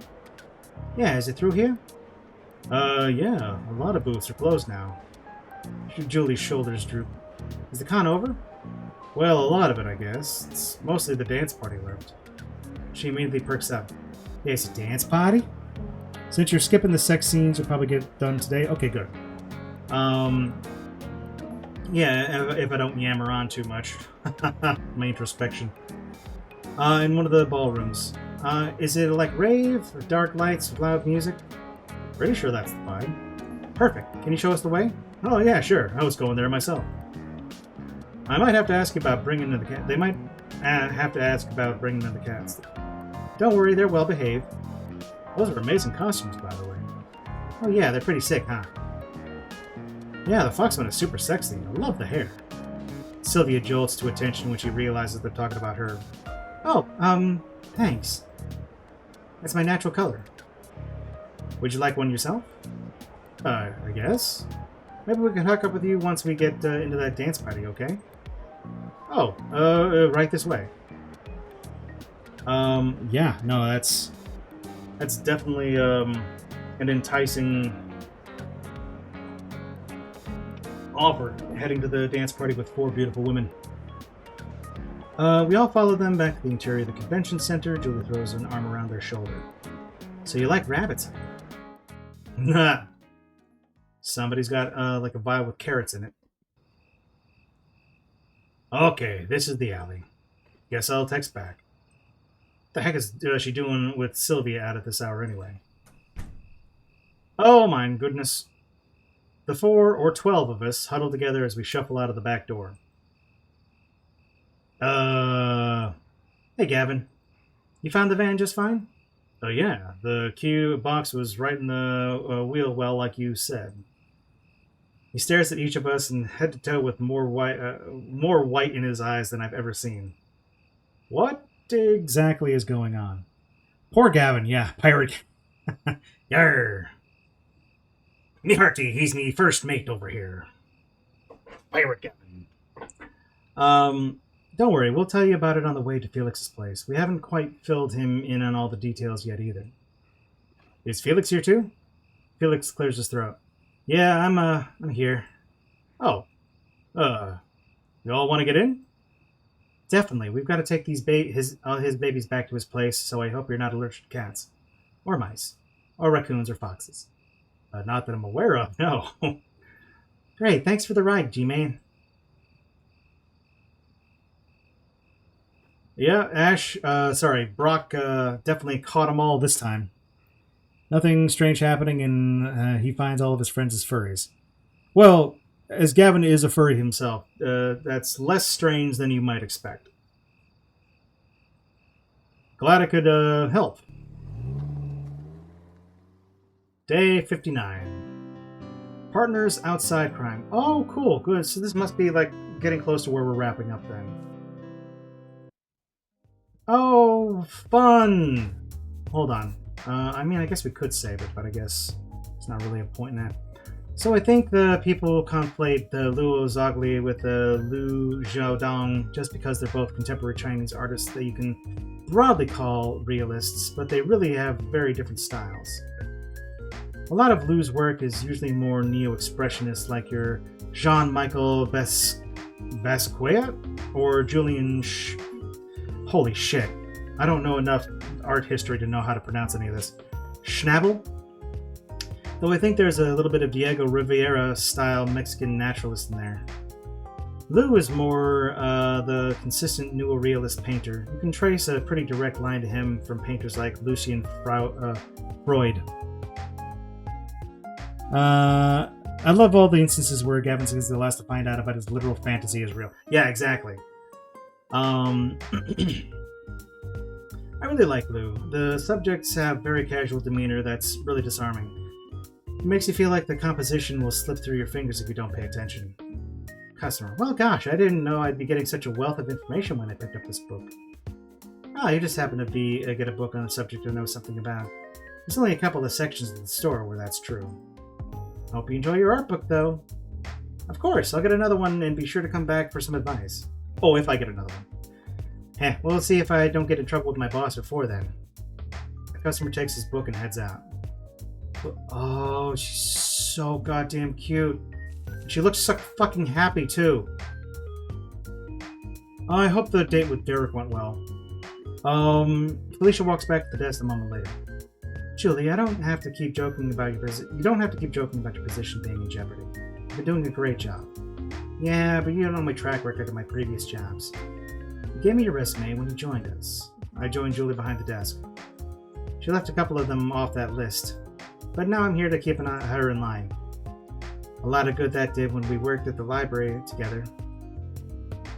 Like the time when I really don't need to know, thanks. Besides, she's responsible for half the rent now.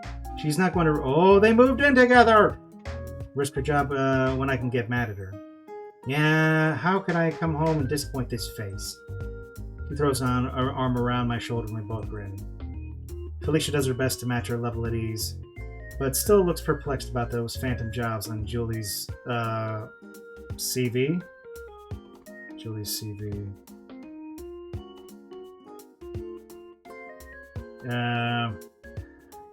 So, seriously though, you've really lightened up the load of the store, especially with me having to take time off for the recent clerical work I've had to do.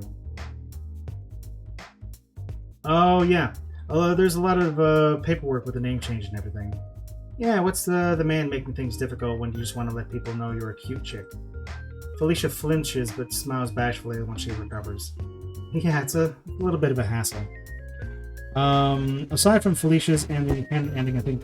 Wait, there's a canon ending? I think Julie's is probably my favorite. You know what? There's a canon ending. Is that the wedding? Which is why my new girl deserves a night off. Yay! They're dating. Oh my god. There is, but it's not in the game, sadly. Oh, okay, no worries. Sylvia returns to the back room, just having clocked out from her shift. Oh, cool. Wait, so they're all working here together because Felicia was trying to hire somebody else to help out. But they still kept Sylvia, which is fucking awesome. Got your first pedicure appointment lined up for you. Oh yeah, I kind of forgot we were doing that tonight. Well, I want you to make sure a nice night and memorable for you. Once our appointment's done, we got a treat for you. Those heels we ordered are finally delivered to my apartment. Oh my god, really? I'm glad they figured out that shipping issue. Sounds like you two have a big evening ahead of you. We can close up just fine. Are you sure you don't need me to help? Yeah, the whole reason I'm here is to stop you from being a nervous wreck around shit like this. Oh yeah, that's true. Well, I'll see you tomorrow. Ciao, girls. Felicia and Sylvia each wave as they walk out of the store together. It is in the Discord, but I'd recommend looking at it after doing every other ending. Absolutely. Yeah, there's definitely a lot of gaps in my story knowledge. Now that I'm done like the 4 main routes as I understand it, I'll probably end up just turning off all the safety measures and doing the rest of them on my own, so I can see both the stuff that I've missed and like the unlocking the routes that I didn't take. So like, you don't think Sylvia's work habits are going to rub off on her, do you? Nah, I think she'll probably make Sylvia more invested in the store, if anything. You said there was going to be an update for the class action lawsuit against Ricky? Oh yeah, it looks like it's going to come down to a settlement. I think his lawyers convinced him that his case is too hopeless to fight in court. Oh, nice. You think you'll get your money and art back soon? Maybe. These things take a while to settle. Honestly, I'm more happy that I don't have to think about this stuff any longer. Which will be after this. Yes, fantastic. So, that's amazing. I think worrying about what happened to me was kind of taking up too much space in my brain. Now I can put it behind me and look over new stuff. So you don't even care about the money, right? Oh, hell no. I'm getting my shit back for sure. But now I can focus on more important things. Like if you brought that tea concentrate like you said you would. Hold up my thermos. Yep, all set. Got the ropes and harness? You kidding? I barely leave the house without that stuff. Hopefully the rest of the ship doesn't drag on too long. The last few hours of the shop being open are always a drag, and they last even longer with so much to anticipate. Oh! No! Oh, I've gone horribly wrong. Even so, there's a certain thrill to spending time waiting for someone when you're both looking forward to the same thing. Especially something so enticing. We stay open a little late since we want to be well after dark before we start. We lock the doors and count the tills before making some preparations. Once those are all finished, we turn off all the lights, even the ones we usually keep on overnight. We don't want those to make it too easy for someone to peek in the windows and see what's going on. Oh, so not only the rope summary, but the rope summary. I read scene summary, and anyway, not only the rope, but also a little bit of exhibition too. Julie ties Margaret up in an elaborate suspension. Ooh, fancy. Suspension is fucking amazing. As I said, I used to do like kink events and stuff like that, and they would oftentimes take place at a bar certain nights, and they had like a little stage. And one of the local riggers, and that's riggers with an R, they would actually like tie up a rope bunny, and sometimes volunteers during the shows, and people would wander around, and oh man, I miss the Pacific Northwest. Just there's nothing like that here. She uses both the vibro and a strap-on for Margaret, who says she loves Julie. Well, oh, that's so cute. Julie admits she loves Margaret too, and they cool down and they kiss. Partners outside crime. The main Julie ending. No loose ends. Yay! Mice tea. And so there's K Dynamo and Zoe, who are both here in chat today. So as I said, please, if you haven't already, check out. That's pretty funny. I just heard like the rope noise. But yes, please check out this game if you haven't already. Support the artists so they can continue to make cool stuff like this. The community is so kind and so supportive, and once again, I want to thank everybody here for getting me past that 300 follower hump I've been struggling with for so long. I really hope to see y'all again, and you know, just it's so overwhelming how fun these particular streams are. That being said, we are going to send folks over to somebody. We're going to do a quick raid. See if I can find somebody who's doing something similar.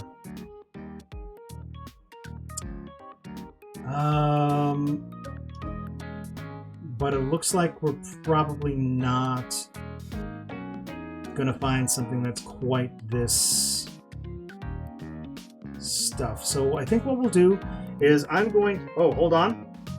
Oh, is there something that I'm missing here?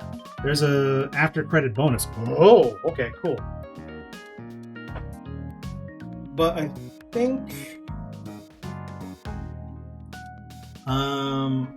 what I'm going to do here is I'm going to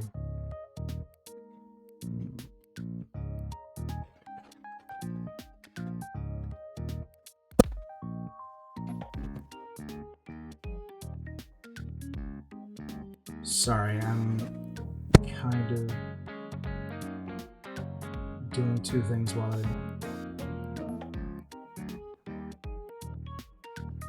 Yeah, I think I'm just gonna do it. I think we'll send it over to Giz once we've got the end credits. I missed it by mistake, and until I saw people posting online about it. Well, it's a good thing. It's a good thing because I probably would not have noticed it until after I'd hit the end button.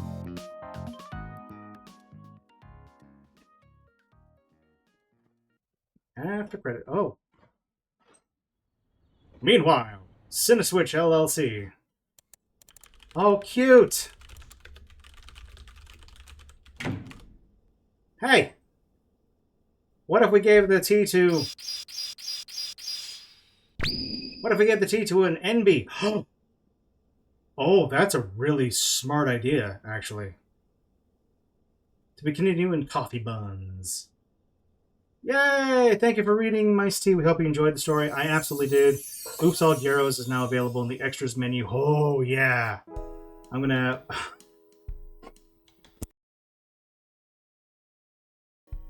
That's hilarious. I don't know what I was expecting, but like the little bandit right here, that's hilarious. So once again, everybody, thank you so much for being here, for all your support, and for being so sweet in the chat and just spending time with me. I appreciate it more than you can possibly imagine. If you want to see more stuff, more art from me, for those who are new, I do have the Blue Sky at Starbeard. Same name as you see right here. And we'll pick up something. I'll probably end up doing some art soon as a celebration for getting the 300 follows.